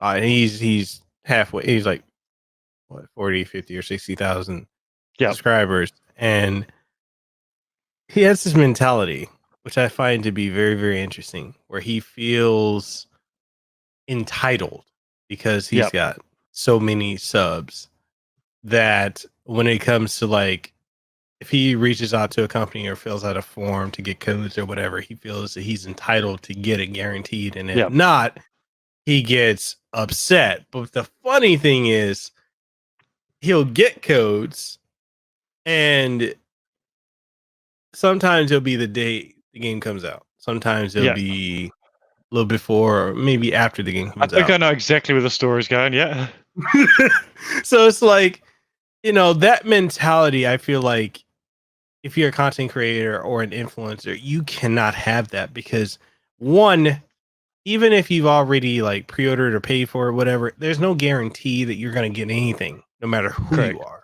Correct. And if you get it, the fact is you got it when thousands of other people didn't. Exactly. So I don't understand this entitled mentality with a lot of creators. And the other one is, which I assumed your story was going to, is you get them sometimes, the entitled ones will be like, well, why couldn't I get the game a week earlier? Yes. Yeah. Right. And because they want to play it beforehand. They want to be the first on Twitch to have it and stuff like that. And I understand where they're coming from. It's just sometimes these companies are so protective. Like, once upon a time, we used to be able to get, when I was a content creator, we used to be able to get games like Call of Duty is a really good example. We used to get Call of Duty like a month before it came out. Yeah, we used to be able to play it, get a good time to review it, be able to play online, they'd turn on the servers for us and things like that, so that when the game dropped, we'd have our review out and it would be a really good review. But what ruined that was dickheads who would get a code and decide, fuck it, I'm going to stream it. I'll get views. And even though they've signed a NDA that says, I'm not going to talk about it, I won't stream it, I will only share that I've got the game or whatever, right? Because you get these things that your embargoes which say you are allowed to do this, you're not allowed to do that. There's certain parts in the game you're not allowed to go to and things like that. And there's always those people that will break that, which is why you find these companies are not taking the risks that they used to anymore, because that trust is just gone. And a lot of it is entitlement. They're just going like, oh, I did these guys a favor. This was helping their game reach more people before it came out. Well, you just ruined it as well for a lot of people. Yeah, that's and that's the thing is, I'm not sure if you're familiar with Adam Koralik at all. No, I have to look him up. So he's been YouTubing for about, I think, 11 or so years, but he helped work with like the Shenmue 3 promotions. Oh yeah. And he goes all over, with the voice of Rio and whatnot. And the thing is, like, he's got over 100,000 subscribers, and the dude's super humble. He's like, hey, if a company works with me, cool. If not, it's perfectly fine. He's like, you cannot have that entitlement mentality. But this other content creator and many others that I've met, like that other guy, it's just, well, I've got this many subscribers, I get this many views, I'm entitled this, I'm entitled that. And I'm like, you're not entitled to anything. Yeah, you're entitled to literally nothing. Yeah. Right. Like, and sometimes I'll be honest, I've had guys with that attitude, and I've been like, well, next game you'll get nothing. Yeah. Right. Because I only want to work with people that are cool people to work with sometimes, right? Yeah. And if you're going to be a dick about what you're doing, I'm not going to deal with you. Like one of the YouTuber that I know, he's amazing, and I do respect what he does. But his whole thing is he is very honest about his opinions, right? Yeah, very honest. So a particular game came out about a year and a half ago, and it did not meet expectations. And he was very vocal about the expectations of that. And the company then asked me not to work with that person anymore. For them. Not for anyone else. Nobody's ever said, I don't want you guys to ever work with that person for any brand. That never happens. But it is a situation where it was like, for our brand, for our games, we don't want you sending that to that person anymore. They've just shit on us. Like, they spent an entire 3 months talking nothing but crap about this game. Before it came out, when it came out, after a couple of things happened with the game, that's all I ever focused on. Didn't focus on anything good about the game. So let's no longer deal with that person. So that does happen, right? And you have to, and this person accepts that that's what's happened with them. So he hasn't been a dick about it. He's gone, look, this is what I am. This is what I do. My content is around talking about the issues with games. So if that's how they feel, that's fine. I'll buy their games in the future. Yeah. And that's what they've had to do.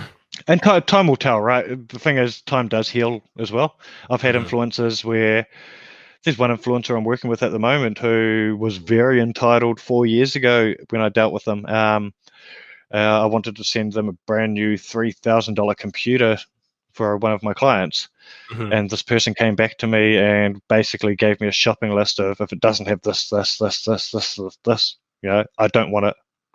And I was like, oh, fine, don't worry, I'm not going to bother, right? But this person had also gone from, I think, 3,000 subscribers to 10, 15,000 subscribers in a period of 2 months as well. So their ego very much grew as well. Time very much healed that relationship, though, because it was actually at the launch of GoTo Game. I invited them along. They came, we had a good chat. And since then, we had a bit of a Discord and chat and talked online and things like that. And then when this client came to me and said, hey, we need some people for this campaign, I was like, I'll give this person another go. Their attitudes changed a lot in the last 4 years. And this person is now one of the most reliable people I've worked with in the last 12 months. So time does heal as well. So I'm not going to say that being a dick now is going to stop you from working with someone forever. Yeah. And the other thing too is, like, I know a lot of, like, this creator and many others that I know, they'll get codes or get products sent, and then if they'll review it if they want to. And it's, for me, maybe I have an ethical issue with it because it's like if you request the game, Yep. and you get it sent to you, be Yep. it code or physical, and you decide I don't feel like reviewing it, you're screwing over not only the company but anyone who potentially could Taking that code. Yes. Yeah, exactly, and that's the thing too, right? So, I mean, I'm guilty of getting codes as well back in the day, and just running out of time before release. Mm-hmm. But what I'll always do is sort of, I used to go, okay, I didn't get time to do that review beforehand. What I'll do is review after the fact, or hey, another one which is an interesting format, which not a lot of people do, which I think really is a format of YouTube that a YouTube review that more people should do, is looking at a game 2 months after it was out and say, hey, let's have another look at this now that it's been patched, now that I've had a month to play it rather than a week to play it or whatever. Like, how do I feel about it now versus when I first played it? Yeah. That would be a great, and the thing is, like, there's so many games that were broken at launch that are just way better now, and nobody wants to talk about it because it's so like, it's funny, like, so we've had that with Fallout 76, right? Fallout 76 at launch was not the game. It wasn't the game that everyone sort of expected. 12 months later, it's a great game. And to be honest, I think next month with Wastelanders coming out, it's going to be the game people wanted. Yeah. Let's see. We've still got to look at this, right? Yeah. But I sort of compare Fallout 76 to Diablo 3. Right? Yeah. People forget how bad Diablo 3 was when it came out. Because now it's a polished game, right? People still put hours and hours into that game. It's a good polished game now. But when that came out, it was a shocking game. It was terrible. It was buggy. It was, it had so many issues. Yeah. And look, you just said there in chat, No Man's Sky. Yeah. No Man's Sky was the loneliest game I have ever had the experience of playing when it came out. Like, I got depressed playing that game when I first went in there, right? Like, it was like, have you ever played a game where you were the only person? Yeah. Yeah. Right, you were walking, like, at least with Fallout 76, you had other people to interact with, you had missions to do, you had things like No Man's Sky. You were dropped in and you were like, now what? Yeah. But I'm going to say I haven't played it since it's been updated, but I have heard nothing but good things about it since in the last 12 months. People have been raving about the game. Yeah, and there's another game too that actually. Thank you, Charisse, for becoming a content supporter. Oh, she is an amazing supporter. Let me just say that. That's my lovely wife. Hey, are you feeling better? Are you feeling better? Hopefully you are. But thank you so much for that. I greatly appreciate that. And a game that I played at launch, Metal Gear Survive, which admittedly mechanically was a good game. It was just like, it was surrounded by the Kojima controversy and all this other stuff. I'll be honest, I didn't play it because I was just like, it's not a Kojima production. I'm not touching it. Yeah. And it's like, I went back and played it like a couple weeks ago, and I'm like, damn, this game's actually pretty good now. Like, they patched the hell out of it, but nobody's playing it. Yeah. But this is the thing, is I think there's totally a format of YouTube video there to be let's look at this 12 months later. What's it like? Yeah. It's the same with tech. I used to do tech reviewing back in the day, and I think that there's for like cell phones, right? Yeah. There are some phones that on the day of launch are amazing. You get blown away by the features and the style and the design and stuff. A good example is my phone. I've got I don't even know if it's a brand that's available over there. It's an Oppo. No, you don't get that one. Yeah, but it's a phone that had a pop-up camera, and it's a sexy looking phone. When I first bought that phone, I was just like, this is amazing. Look how cool it is. The camera pops up. It's got no notch in the front. It looks good. The color's awesome. The screen's amazing. But if I'd reviewed that a month later and gone, okay, what is this phone like now? 12 months or a month later, how have I enjoyed this phone? It's a piece of shit phone, right? And I've still got it. I've had it for 2 years now because I just haven't replaced it. Because that was the first phone in years that I'd paid for, because I was always sent freebies to review. Because so I haven't replaced it because I paid like $1,200 for it. It's the first phone I'd paid for, so I'm like, I'm getting a good couple of years out of this. But it had features missing that I had on other phones, like it doesn't have NFC, which I'd started using Google Pay religiously, and all of a sudden I couldn't use Google Pay because it didn't have NFC. It doesn't have a fingerprint reader on it. At the time, I thought it's fine not having a fingerprint reader because it's got Face ID. Only problem is it's got a pop-up camera, so you've got to wait for the camera to pop up, read your face, and then pop back down. Yeah. It's just not as snappy. So I mean, it's an interesting format that I think more people need to sort of look at is what's this thing like now that I've had time with it, or now that it's been patched, or now that it's been updated. And whether that's tech, whether it's a controller, whether it's a Xbox, whether it's a game. No, Some things need time. It's so true, and I you know, I see it a lot when it comes like the tech industry, especially like when it comes to like the Razer Phone 2. You know, I still have my Razer Phone 2 that, you know, Razer sent out to me. Yeah. And with all the you're lucky. I wanted one of those. Dude, I absolutely love that phone. And it's like I like to call them the tech zeitgeist, you know, and I've talked to me and the tech YouTubers, you know, Michael Fisher and whatnot. We've talked about this where if it's not Samsung or Apple, the tech YouTubers are like, it's okay, and they'll write it off, and then the public's like, oh, well, they said it's not good. I'm not gonna buy it. So we noticed this back in New Zealand. This was been 6-7 years ago when my wife and I and a friend of ours, we had a podcast and website and stuff where we did a lot of tech stuff, and we started reviewing Huawei's devices. At the time in New Zealand, at least, Huawei were known as being the phone that you bought at the supermarket for $100. Yeah. Wow. They were the cheap rubbish phones. They were burners. That's all they were known for.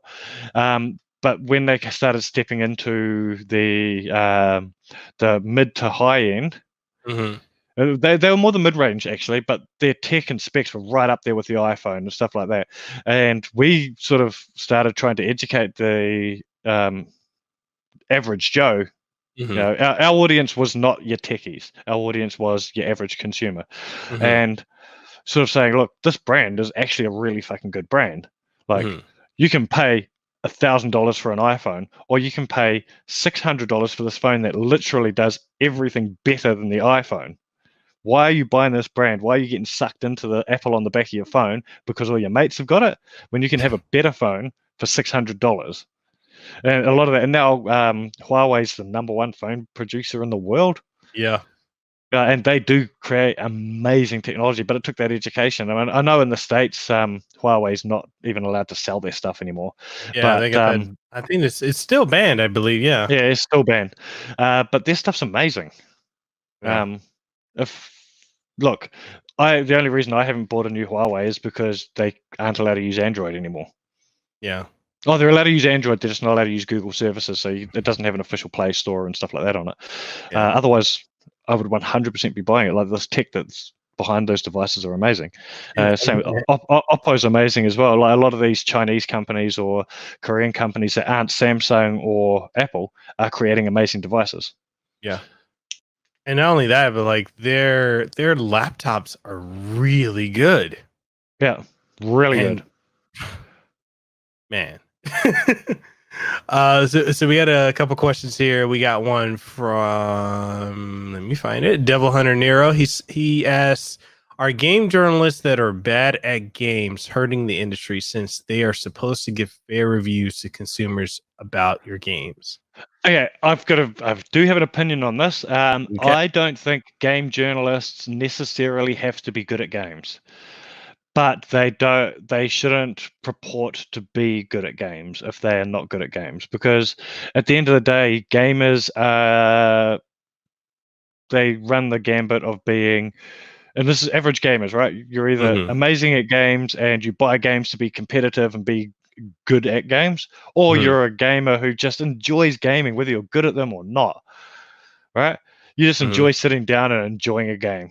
You might die a million times, but you've had fun doing it. And I think as a games journalist, as long as you're talking about whether you're enjoying the game or fun, and you're being honest about it, you say, hey, I'm not good at first-person shooter games, but I enjoyed this game because it's blah blah blah, or well, as long as you're being honest about it. I think that's what journalists need to be, is just be honest rather than being focused on trying to put himself over as being good. And that's a bigger issue, right, is dishonesty in journalism. We had a guy for IGN who had completely ripped off his entire review. Dude, he fucked me over too. I remember you telling me the story. Yeah. Like literally, so for those who don't know, I think what was his name? Philip Mishin. So basically, and this is my instance where I got the Nicktendo the Hori Real Arcade Pro 5 arcade stick, and I have, you can see in the background, I have arcade sticks. Like I have at least 15 sticks because I play a lot of fighting games, so I know the ins and outs of like the components. So I wrote up my review. And I did the video. I put it out. He asked me what, because he knew that because I ran in that circle, him, Player Essence, all the Screenwave folks. I ran that circle at the time. I don't now. Fuck them. Anyway, so it's a whole other podcast. It's a whole nother one. But like he asked me for specifics because he didn't know how to use a stick. He didn't know anything about it. So, I sent him my video. I told him this and that. And then the next thing I know, he puts out a video the next day after I released mine with the same talking points. Yeah. The same talking points. Other Nintendo Switch reviews that I did, the same talking points. He reached out to me. And it's like, and when I was trying to come forward about that, all these people in that group were like, oh, don't say anything. Don't rock the boat. Don't say anything. And then when he did it to Boomstick, and then it just opened up the floodgates. So I'm over here like, damn, I should have said something. I could have had like 100,000. Yeah, I mean, that was one of the things that happened, though, is he ended up getting a heap of support by being ripped off by somebody, which was awesome. Yeah. But and I don't want to burn IGN because look, it wasn't IGN's fault that they had a writer that was doing that. I mean, look, they've got so many writers. How are they supposed to cross-check every single article that's put on their website, right? Yeah. It's a tough position that they were put into. But, to answer the question, I don't think they need to be good at games, and I don't think it's hurting the industry. What's hurting the industry is dishonesty. Yeah. There's another question that I want to bring up that somebody said was, since you had to deal with that crazy instance, the one with the dude with the dildo, have you had more or less difficulty matching influencers with brands, and how do I go about pairing the two? And I think that's a really good question. So that there is something that I think us as a gaming influencer or gaming marketing company, we have over any other marketing company, because we focus so pinpoint on the gaming industry. We have personal relationships with all these influencers. It's not this is just someone I reach out to when I need them. It's people that I know them, I've been friends with them for a while, or I've had at least a relationship with this person for a while. I know their content. I know what sort of personality they've got. I know their sense of humor. I know any scandals they may have had. And so in that instance, I knew that and did warn the client about that person beforehand. So when that scandal came up, it wasn't even a scandal, it ended up being nothing, but when that came up, I had the ability to say, hey, look, remember I did tell you that this was the person's personality was like this. It's not a big deal, we'll get them to delete the tweet or have a chat to them. And when it comes to other brands and stuff, we do take into account things like what that person is going to be like. And sometimes if we are working with them, one thing I did learn from that is sometimes you've got to have a discussion with the influencer to say, hey, can you tone it down for the next 2 weeks? Yeah. I don't think I did have that discussion beforehand with him. I know the next year we brought him over for the same event for exactly the same client. And So look, it ended up being nothing because I ended up working with the same client again. But when I brought them over, I was like, right, we're bringing you over on this date, so keep your nose clean, please. But you're always making sure that the person is right for the brand. They genuinely are using that product or genuinely are excited by that product. You don't want to pair it with somebody who doesn't give a shit about the brand. Or wouldn't be naturally using that brand. We're currently doing a campaign at the moment where we've got influencers playing a particular game. They're not gaming influencers though. So what we had to look for was people who it would be believable that they're playing that game, right? So we've got, like I said, comedians. We've got a UFC fighter. We've got what's the other interest? Oh, a musician, a well-known musician on this campaign. And they're all people that genuinely play this game in their free time. They've tweeted about playing it in the past. So the fact that they're now promoting that game is not a shock. Yeah. It feels natural. So you do need to make sure that that's genuine as well. Like I said about journalism, need to be honest. It's the same on the marketing side of things. It needs to be genuine and honest as well. Yeah. Sharice says, am I saying her name right? Carice. Okay. Yeah. So she says, what if those negative tweets are reasonable complaints? Okay. So if it's a reasonable complaint, as an influencer, if you've got a brand deal, there is a right way and a wrong way to do this. So, and I've got instances where this has happened as well.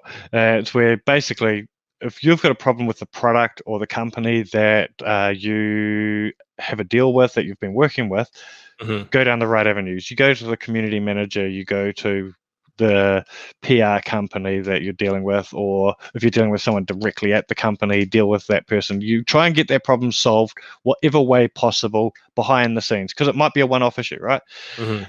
Or it might be something where they've made a decision off screen.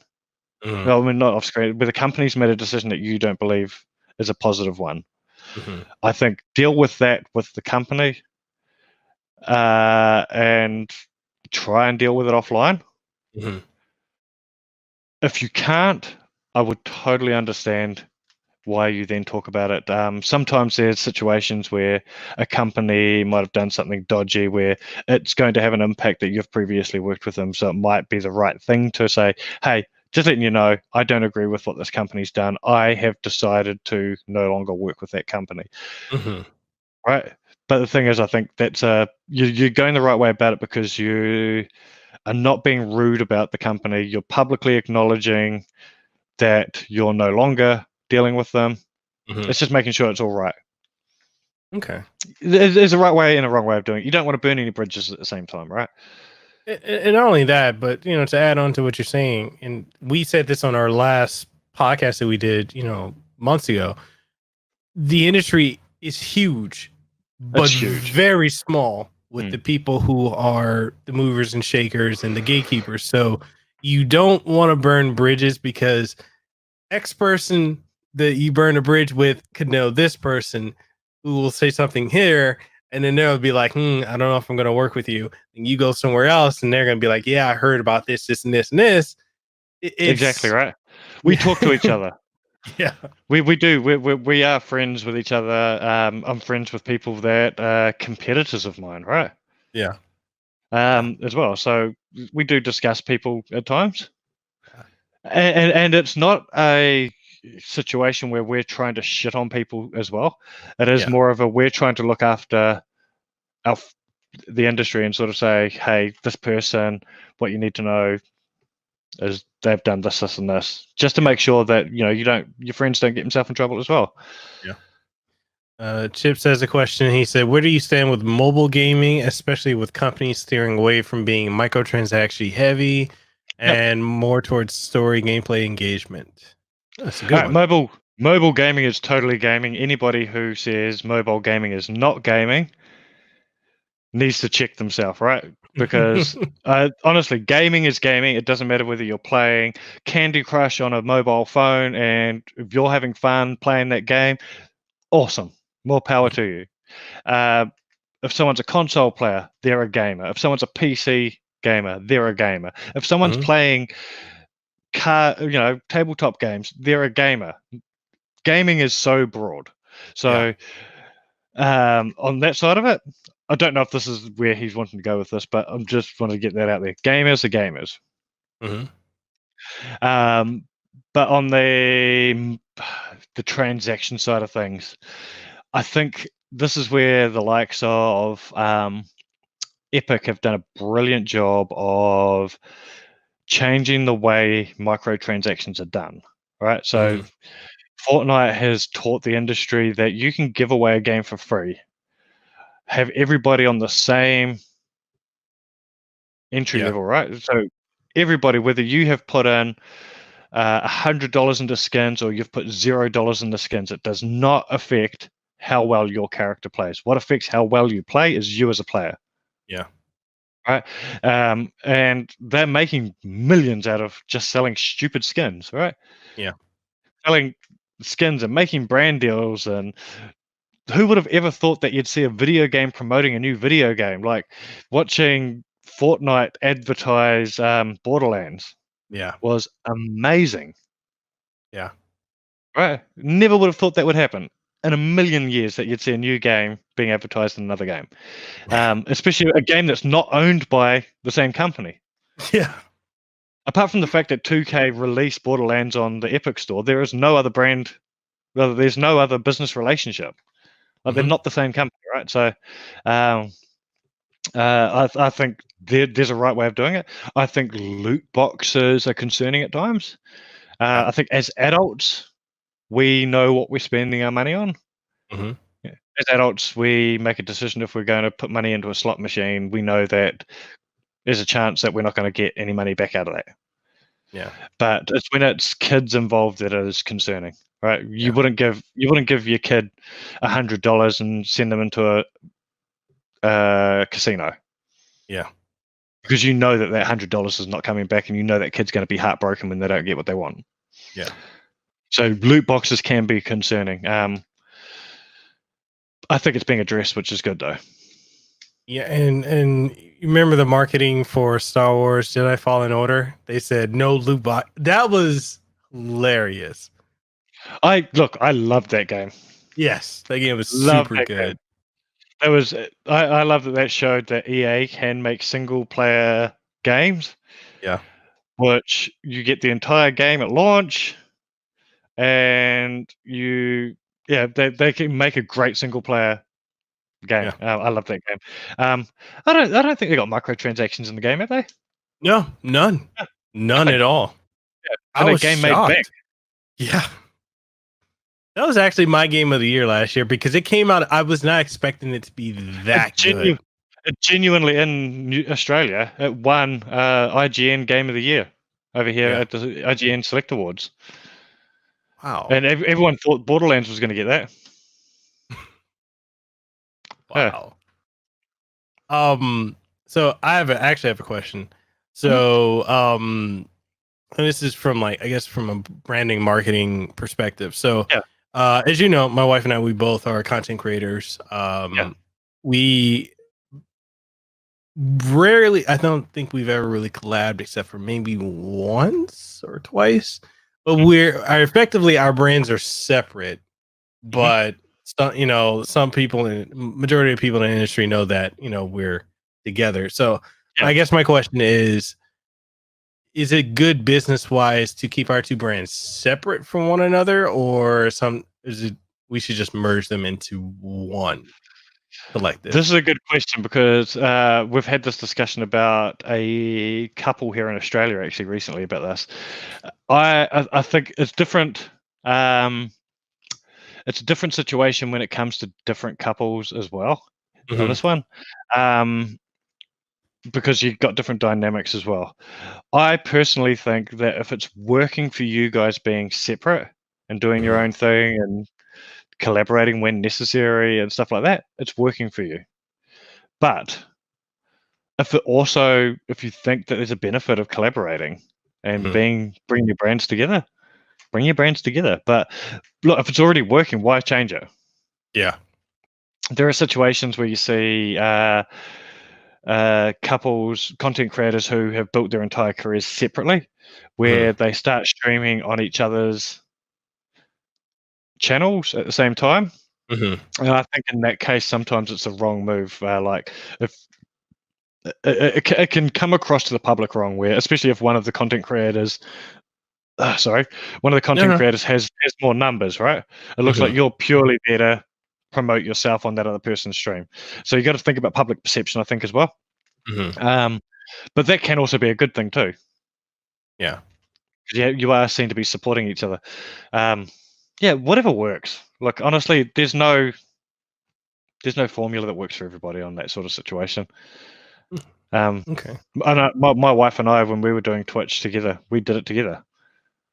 But we're very publicly, everybody knows we're together, right? Yeah. Okay. Devil Under Nero had a question. He said, "Is the industry starting to shift slowly back to single player games from all the multiplayer only games?" I don't think so. Personally, I don't think so. I think you'll probably see some more single player multi games coming out, because I think it's just got to a point where there has been a drought of good single player games. I think the multiplayer thing's sort of going to evolve a bit. Going back to Fallout 76, watching the evolution of that game is interesting, where it's going from, they tried PvP, and the Fallout community just wasn't interested in PvP. When they put everybody in to exactly the same map, they had people helping each other, wanting to help each other, and it's just because that community is just a lot more positive. So that game's now evolving into, with the launch of Wastelanders, it's going to be a multiplayer story-driven game, more like a Fallout game would be, but it's multiplayer. You're all in the same map, you're able to engage with each other and stuff like that, but you're also able to go off and do missions by yourself as well. So I think we're going to see an evolution of how multiplayer games are done.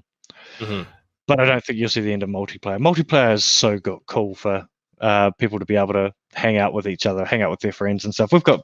My wife and I have got a really good friend who lives in New York, and we spent a lot of time playing the Fallout 76 Battle Royale together, because we could sit in there and talk shit and play with them.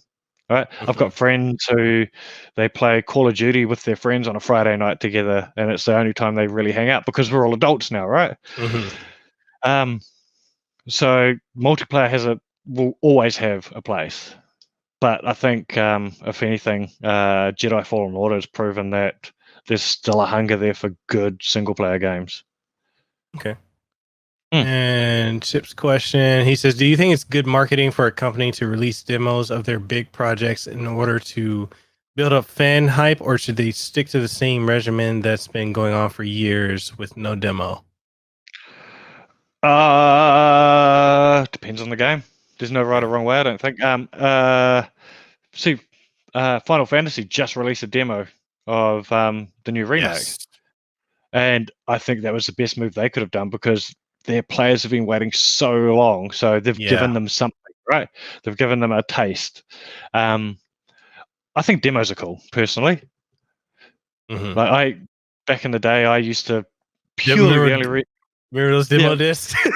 Purely the only reason I bought PlayStation Magazine, or even going back even further, I had a Mega CD or a Sega CD, and I used to buy the Sega magazines to get the disc so I could try these games out, and that worked for me.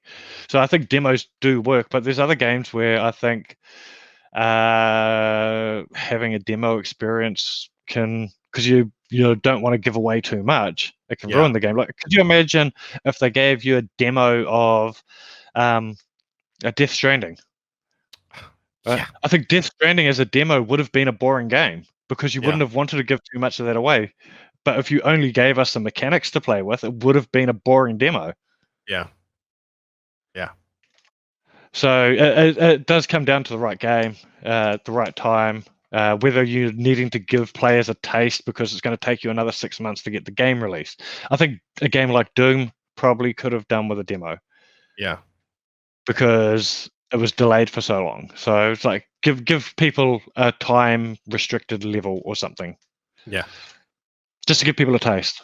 But then you get PT, right? Yeah. And look, I'm a massive Silent Hill fan, so PT's like my biggest heartbreak of games, like, to the point of I love Silent Hill. And PT was completely re-envisioning how a demo works. Yeah. Like what they gave us as a playable teaser was nothing like what the game was going to be. The entire thing was a tease of a game that wasn't even announced. Yeah. So very unique, very Kojima. And the fact that that game never came out is still my biggest heartbreak in this industry. Yeah. So, Spirishaki says, if you've collabed with a content creator previously and their current behavior is toxic and damaging to their own brand, should you remove videos or other things where you have worked together? I have no power over that is the answer to that. So if I've worked with a YouTuber, or a YouTuber is probably the ideal one because most Twitch VODs disappear after a few months. So if I've worked with a YouTuber, they've done some videos for me in the past and it's on their account, I can't get them to remove it. I could potentially ask them to, but look, I don't need to as well. I think usually that sort of situation happens later. Yeah. It's not necessarily going to be damaging to the brand. I mean, that's a situation where I'd go, look, I'm not going to work with them right now. They've got some drama going on. I think, in that situation, it's the sort of case. I have had a situation where we've had content on a brand's account, and that person has had a public scandal, and then we have removed their content from the brand's accounts. So that has happened. That was a very unique situation, though. I'm not even going to go into details on that one, but it was a very unique situation where disassociating the brand as much as possible with that person was the right thing to do. Yeah, I actually had a situation like that with one of the people I interviewed. Actually, two people I've interviewed previously. But one was a photographer for the fight game community. Okay. And they got into a bit of a scandal with, and I think it's still going on. It may be in litigation now, but there was, assumptions that the person had done some things with some of the female members of the FGC. And when I found out about it, I'm like, okay, this has to get off of my stuff. Yep, just disassociate. And then they reached out to me. They're like, oh man, so you're siding with them? I'm like, no, I'm protecting my brand. Exactly. You're not. It is a situation where you have to do the right thing for your brand, or in my situation, it's I've got to do the right thing for my client. It's not because I've taken a side necessarily. In this case, I totally took a side because this person was proven 100% guilty of what they did. Yeah. But it's not always personal. Sometimes it is purely business. So, I know I have a question for you as well. Like, what are your thoughts on, because I made this announcement public Monday. I signed with Full Screen. Yes. So a lot of people, I've gotten two reactions from that. Yeah. So I'll give you my reaction that I had. I saw that tweet, and I was like, I don't see the point. Go for it. No, that was literally my thing. I've dealt with people before that have been with MCNs before. I've seen multi-channel networks destroy careers, but I've also seen people flourish under multi-channel networks as well. Okay. But I just personally, I don't see the point in being in a multi-channel network. That's my own thing. But I mean, hey, if it may work out for you, because like I said, it does work out for some people. The machinima was one where I've seen people ripped off. I've seen them get no benefit out of it. I've seen people lose revenue. Just last year, we all saw what went down with Game Theory and Smosh and all those guys. When they all lost, like Smosh completely lost their channel. They lost their entire thing, right? Because that multi-channel network just went under and it was run poorly. Yeah. And Smosh with a worst case example out of that. Whereas at least Game Theory were able to continue because they still owned their brand. They lost millions of dollars or potential millions of dollars, but they still owned their brand, so they were lucky to be able to continue through that. And they're still, from what I understand, they're still taking that multi-channel network to court.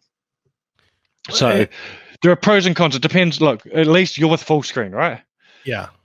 Full Screen have been around for a long time. From what I understand, they're pretty good at what they do.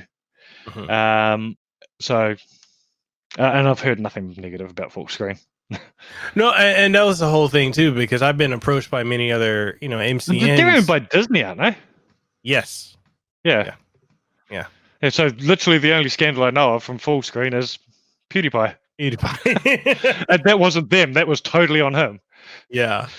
Yeah. No, and that's the thing is like, I've been approached over the last couple of years by MCNs, and when I look for the, I ask them for the details because with dealing with anything, it's especially when it comes to business, you need to look at the fine print. You need to see what is the payout, how much are people, how much are the MCN going to take versus what you're going to get, what are the benefits, what are the upsides, and they're the only ones where when I looked at what they were offering and what they're giving, it's what they're offering and what I get out of it and what they get out of it. I'm like, okay, this doesn't look too bad. Like it seems good. And I've had extensive talks with them over the last several weeks. And then it just came to a point where I was like, yeah, I'll sign. I'll try it out. Got a 2-year contract. Yep. And it's like, one of the things that I like about them is whatever I have going into it, I had before going into it, and while I'm with them, I get to keep. So I've seen many other MCNs where you sign with them, they own everything. Yeah, I've seen ones that take up to 25% of revenue. Yeah, are giving nothing back. Yeah, that's concerning. If that, I don't know what deal you've signed, so I don't want to talk shit on them. No, dude, go for it. But I mean, like I said, I have seen where they've taken a massive revenue cut out of their YouTubers because that's how they make money, right? And they're not bringing brand deals, they're not bringing any opportunities that they sort of have used as their lead in to bring people in. So if it works out, like I hope it does work out for you. No, I hope it does, because I have seen it work out, and I've also seen it not work out. No, and that's why that's what I'm saying. Like I've gotten 2 different responses for it. Some people are like, oh, that's awesome, and then I've gotten some from other content creators that are like, they're just gonna rip you off and this and this. And then when I would be like, okay, so why do you feel that way? And a lot of the content creators that I've spoken to that have a negative opinion about MCNs have no personal experience with it themselves, and they're just going off of things from, oh, well, this happened with this MCN. I'm like, okay, so what was the situation? I'm the type of person where I'm like, I need details. I need to see what it is versus a generalization. And a lot of people don't, I see like a lot of creators don't really understand a lot of the business aspect, just in creating as a whole. Yeah. I mean, like Machinima is a good example of, I don't think anybody really saw what happened with them happening. So I mean, they had issues back in the day where content creators were just not getting paid, but they did get through that and they became a better MCN. But then when Warner Media bought them, I don't think anyone ever saw the day where Warner Media would have bought Machinima. And then the big one being when they shut down the entire account, like they killed Machinima. You go to machinima.com, I mean Machinima on YouTube now, I think it comes up with nothing, or I think it might actually divert straight over to Funhouse's old account. Because what they did was they said, well, we own Rooster Teeth and now we own Machinima. Why have we got 2? And they moved it all over.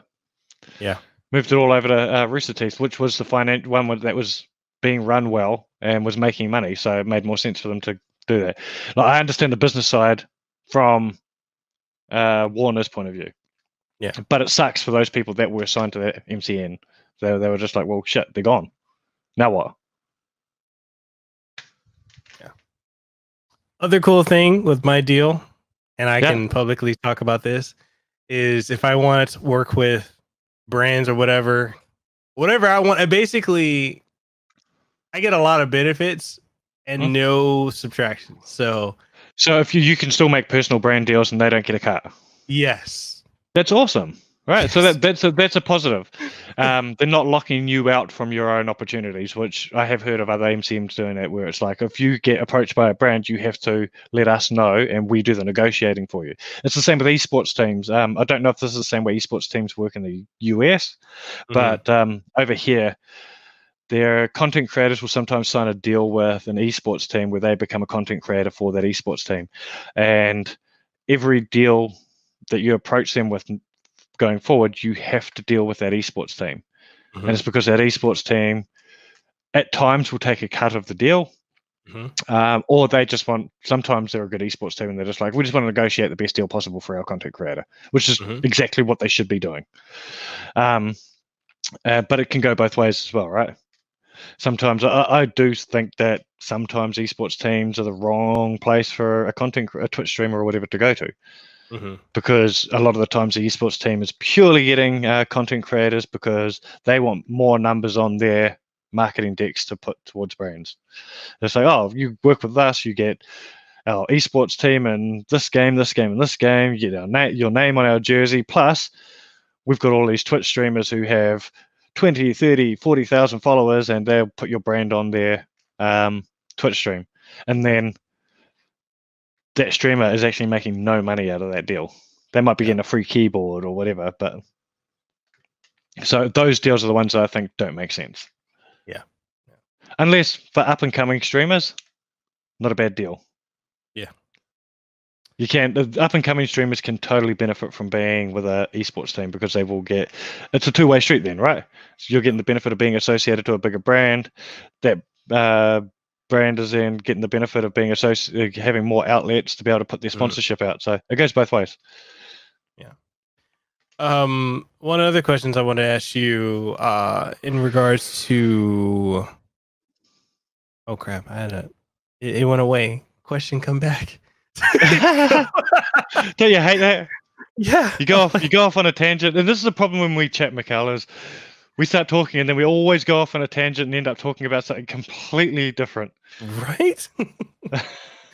Oh god, what was I gonna say? Oh, come back. You're right there. Come back. Content creators, YouTube, esports. Oh yes, there. Okay. So I'm gonna actually touch on something we had talked about the last episode, and for anyone who's watching or listening, or if you're gonna watch this when it's uploaded again, there's a topic that Phid and I were talking about, and it was about content creators, especially on YouTube, that have a content channel, a streaming channel, and how it should just be all under one roof.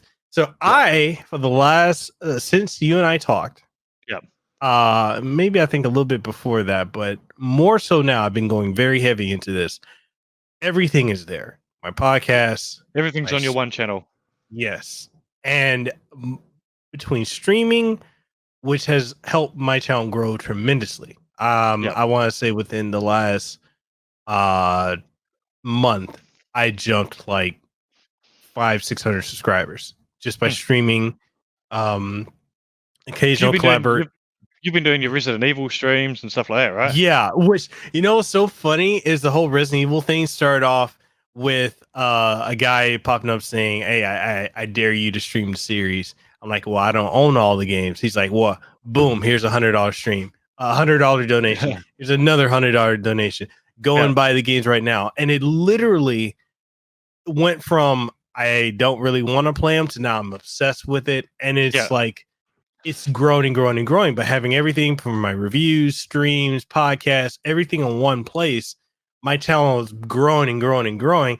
Yeah, I may not always get the views like this. Sometimes I'm looking, I'm like, damn, I wish I got more views, but I'm building a community. I got a really good community on Discord, a good community that shows up on the streams. Typically, it's more than this, but it's late here where I'm at.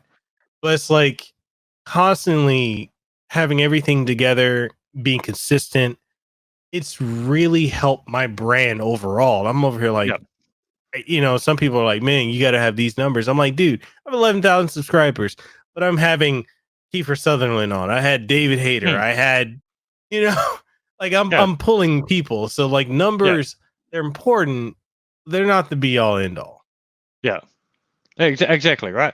And I think the interesting thing of this is I've actually seen recently, like I said, while I work in the gaming industry, I've got other interests as well. And I've got this thing where I love history and facts and stuff like that.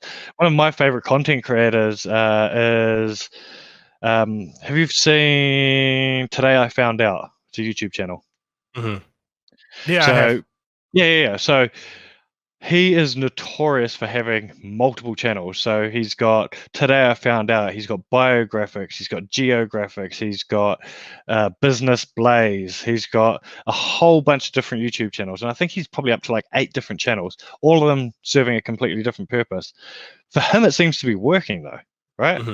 But in saying that, he's also a very big personality on YouTube. It probably works for him in that situation.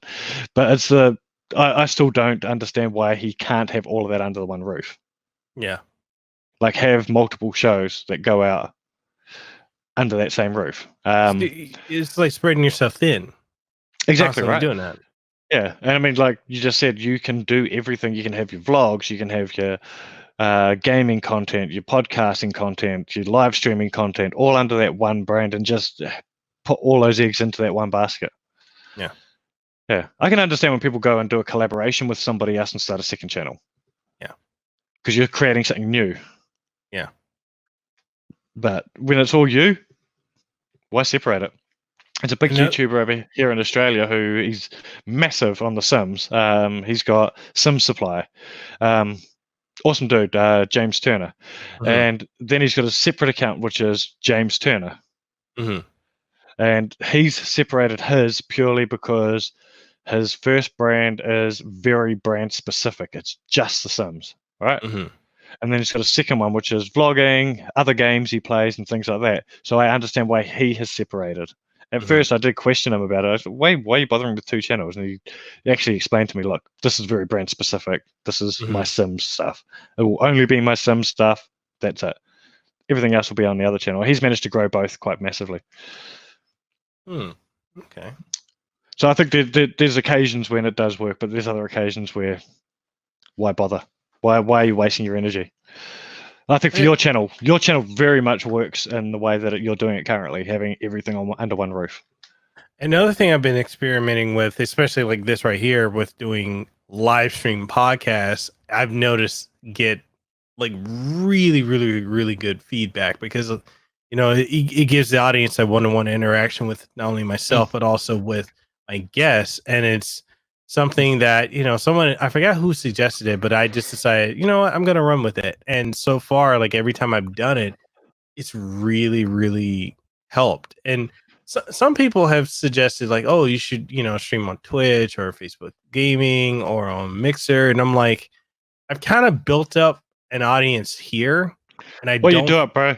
Build up the audience to the point where it's Mixer offer you that big money deal. That's when you go to Mixer. Yeah, it's like I just don't feel like jumping to another platform just to have to start all over.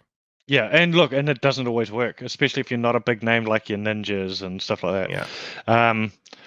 Crossing from one platform to the other, I've seen it before where YouTubers have tried to cross over to Twitch and they've had like 30,000 subscribers on YouTube and think, hey, if I pull half, that's awesome. They never pull half.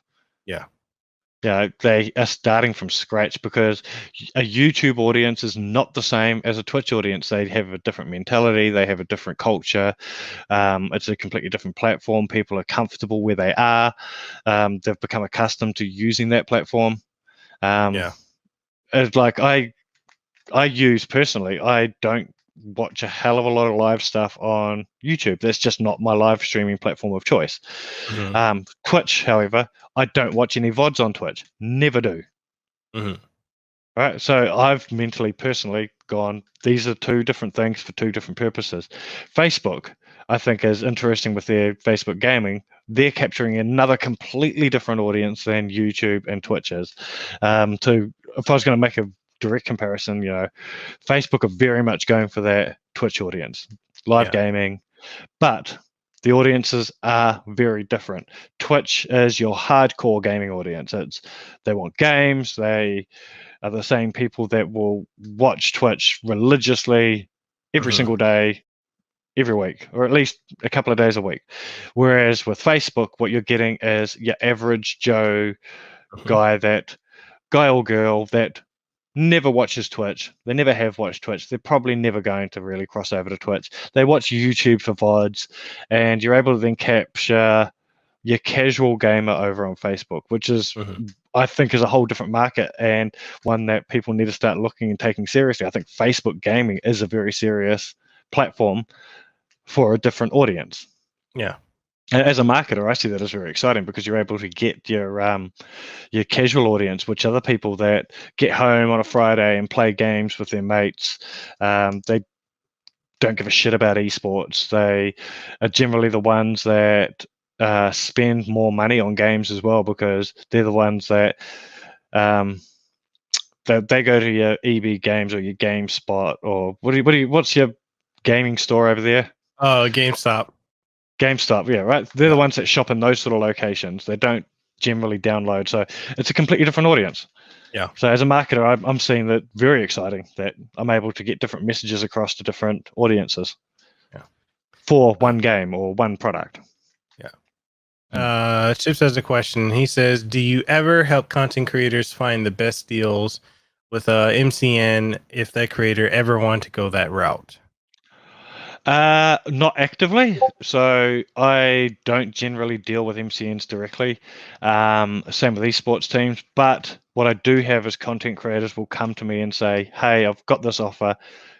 Could you take a look through this contract for me?" So it's more down that route. Or people just come and ask for advice. I've recently had a Twitch streamer who she got a really good offer from an esports team, and she just didn't know what to charge them. They were willing to pay her a monthly salary to be under their brand, and she just had no idea what she was worth. So we sort of came up with a calculation that worked for her because there's no uniform calculation, right? This is the big thing about the gaming industry as well, is you only know how much your last payment was, how much your last deal was. Somebody with 10,000 followers might get paid $1,000 for a brand deal this month, and somebody with the same amount of followers might have managed to negotiate more last month, so they want that same again. So it becomes there's zero uniform, there's no uniform sort of pricing structure or anything at the moment. So what we did was we sat down and looked at how much she sort of needs to do what she does. If she was doing a day job for that same amount of hours, what would she be getting paid? So basically sort of looking at that, how much your bills cost, what does it cost you to pay for her internet and her power a month? Sort of seeing how we can sort of come up with a costing there. And she ended up coming up with a really great deal. So nice. I have done that, but it's not something I actively do because it's not my specialty is negotiating a contract, but I do know a shitty contract when I'm seeing one, and I've seen a lot of shitty contracts. Okay. One of the other questions I have for you is like, as far as like content creators and social media, what is the effective way to utilize say like Twitter and Instagram and even LinkedIn, which I think a lot of creators are not realizing LinkedIn is actually very pivotal right now. Yeah. And TikTok. Yes. That's the other one, man. If you're a great personality, if you've got entertaining personality, get on TikTok.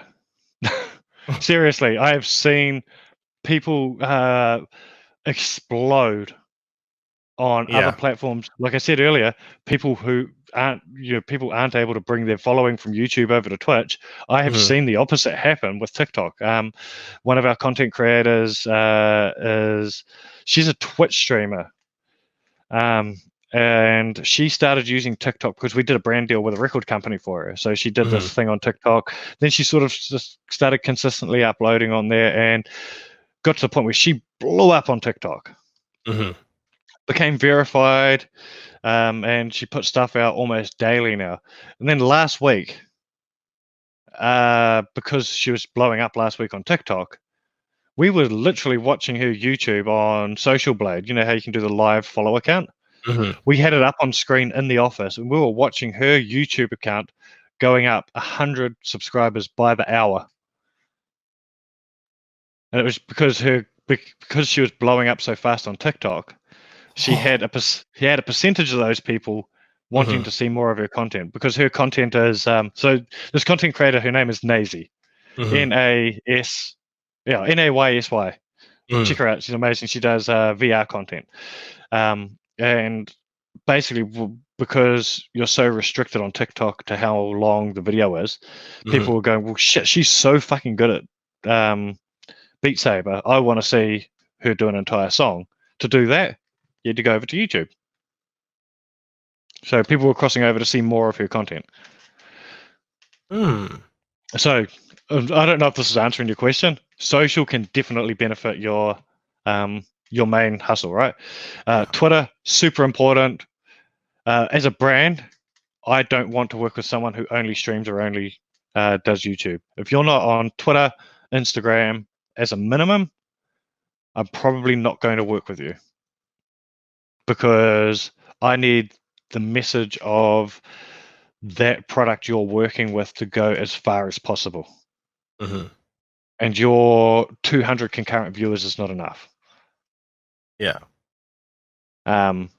But your 200 concurrent viewers plus your 1,000 views you got on Twitter, sorry, and your X amount of whatever on Instagram all combines up, and I can then go, that was a good value for money, me giving you that money to do that thing on Twitch.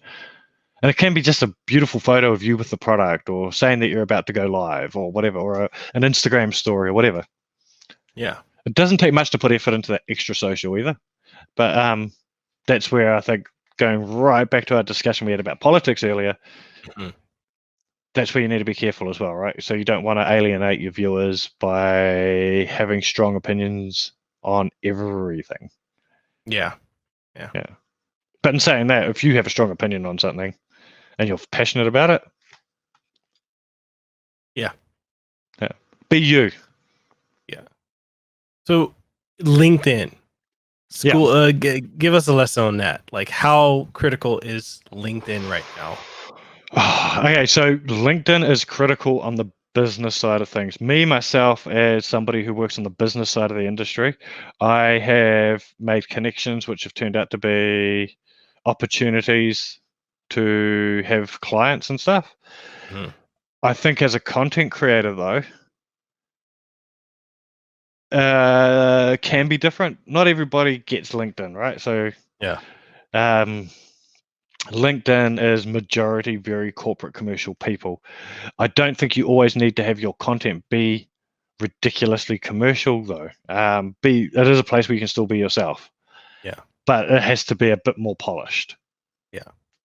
So if you're a podcaster, put your podcast on there, link to it on there. Say, hey, I've just done this great podcast with blah, blah, blah, blah, blah, because you're then exposing your content to professional people that may want to work with you later. But it's definitely not that place where you have that personal opinion on everything.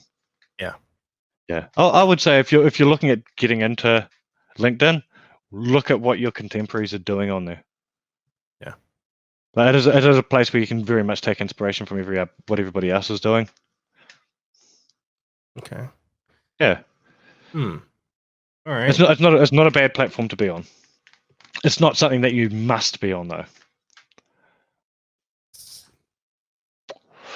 It's more of a platform for your personal business, which that's definitely what I'll say about that. I'm not going to make a brand deal with you to do content on LinkedIn unless you've got an amazing presence on LinkedIn already. There might be an interesting opportunity to do something there, but currently it's more for, I think, for your personal business and your personal growth and making connections. So I know for myself, aside from signing to an MCN and thankfully having the ability to negotiate brand deals outside of it, which I'm so glad. I was super shrewd about that because every time they came to me with an offer, I'm like, no, I want this. What about that? No, I'm not budging, and I got what I wanted. Yep. So for me, one of the things like I'm trying to do more so of, because I do work with the industry a lot. I'm trying to get to a point where when it's an event, like case in point E3, like I said, like right now I may not be going to E3 because the company I went with last year is not going. Yep. So now I'm like, well, crap, it's going to cost a lot to get a pass, flight, hotel, but I know there are some companies that cover. You should be able to get a pass for free.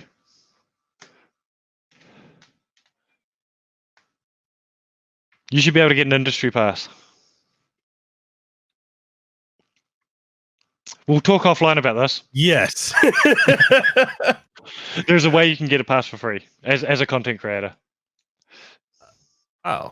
So and because I know some when I was talking to Adam Corlick, I know he was telling me like, oh, like he goes to E3 every year, and either Ubisoft or some other companies will just send him, and they give like hotels and they'll book a whole floor of a hotel, and then they pay for their flights and all that. And I'm over here like, man, I would love that. I put in a lot of work.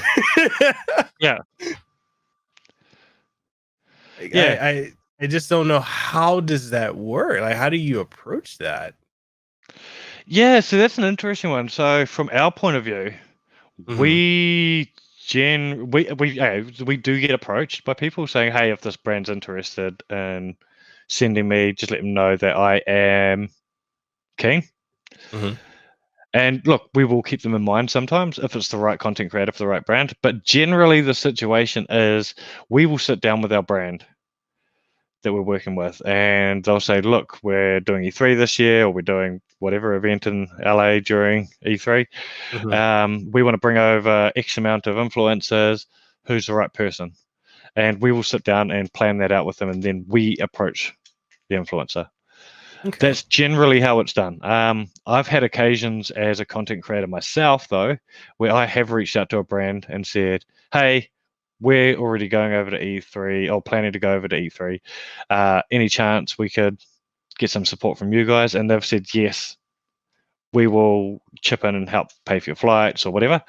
But in return, they then expect you to, and you should expect this, and you should definitely not shit on these companies that do support you. They expect you to go to their keynotes. They expect you to go and try out their games. They expect to get priority when it comes to your social media coverage and stuff like that. And that's what you should be doing, right?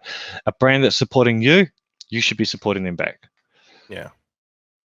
So I always say to my influencers when I send them over to an event like that, I don't expect them to only talk about the brand that's sending them over, but I do expect them to have at least a 75% content being around that brand. Yeah. Okay. Yeah, and try not to talk about a direct competitor. Yes, that's very true. Yeah, so I mean, if I don't know, let's say PDP are sending you over to E3 to talk about their controllers, I wouldn't expect you to go and then talk to Narcon or talk to Scuff or whoever, because that's a very direct competitor, right? Yeah. But go and talk to all the game companies and go talk to the console companies and stuff like that. Fine. Yeah. Yeah. Definitely. All right. Well, see, I'm out of questions. Hey, I've got a question. I've got a question for you. Go for because it. it's a discussion I've had at home. Is when are we catching up in Hawaii, brother? When are you flying here?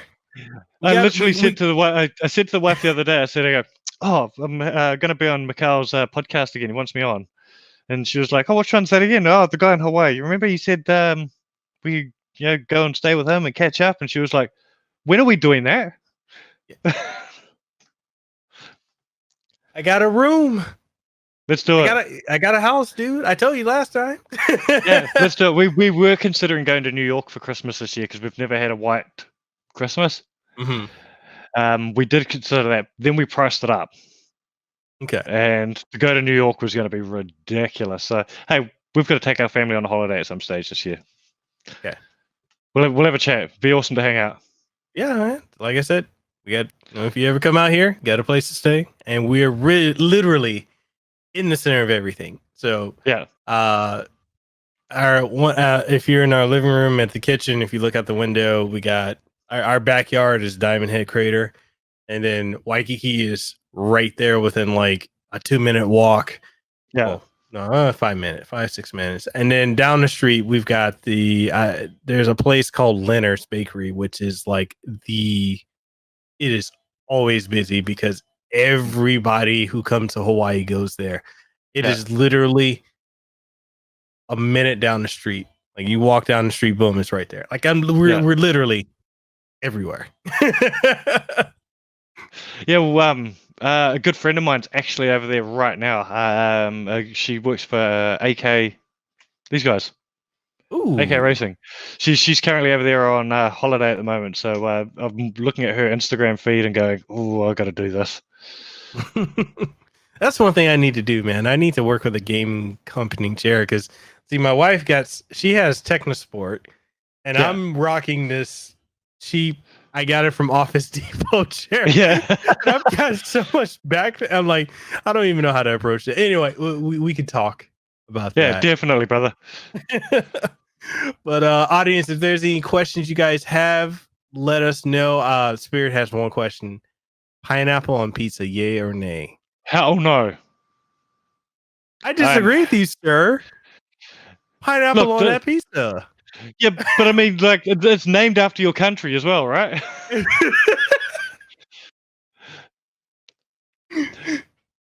But no, I am deadly against pineapple on pizza. It's not a thing.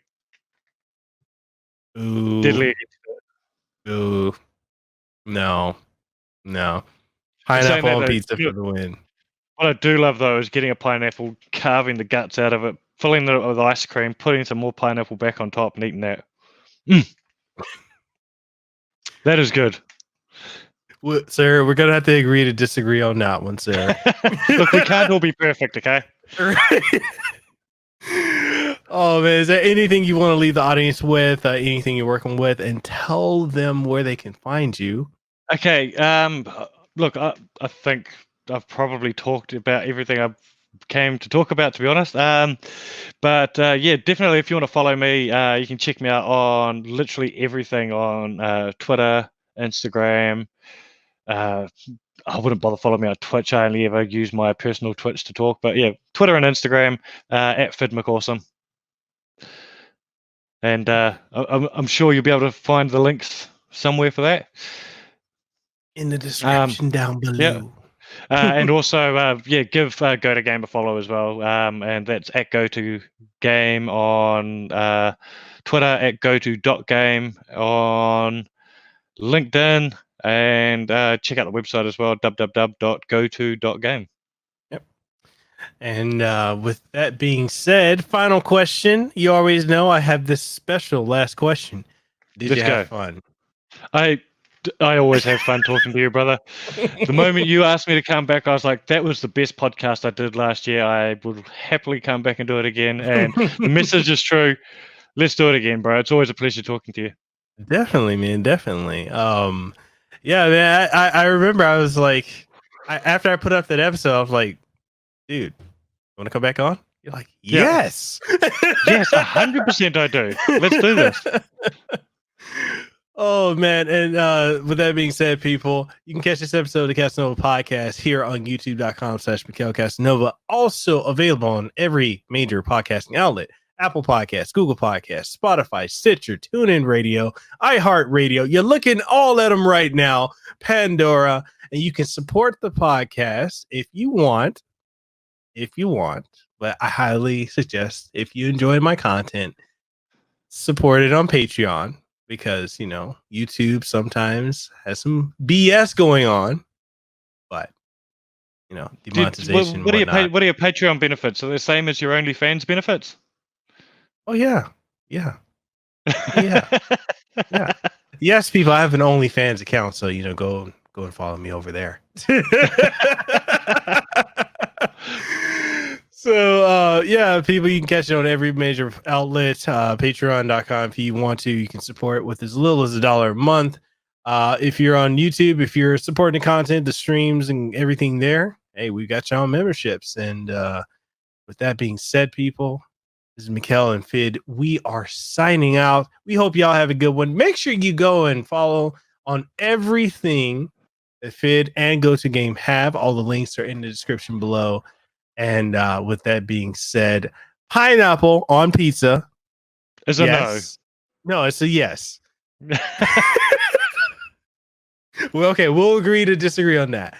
And with that being said, people, we will catch you on the next one. Hey, did you enjoy this episode of the Kasanova podcast? Well, I'm sure you did. And since you did, and you're wondering where else you can find it on every podcasting outlet. Yes, that includes Apple Podcasts, Google Podcasts, Stitcher, TuneIn Radio, iHeartRadio, Spotify, Launchpad DM by Podcast One, and so much more. And the only thing I ask of you is if you truly enjoyed it, even if you didn't enjoy it, please leave a rating and tell us what you thought of it, what you like, what you didn't like, and everything in between. And also, if you're looking for video formats of this podcast and many more, you'll be able to find them on youtube.com/MikelCasanova, as well as on twitch.tv/MikelCasanova, and new episodes every single Monday morning, 8 a.m. Eastern Standard Time. So, that being said, this is Mekel Kasanova, Hawaii's favorite YouTuber. I am signing out. You guys have a great one.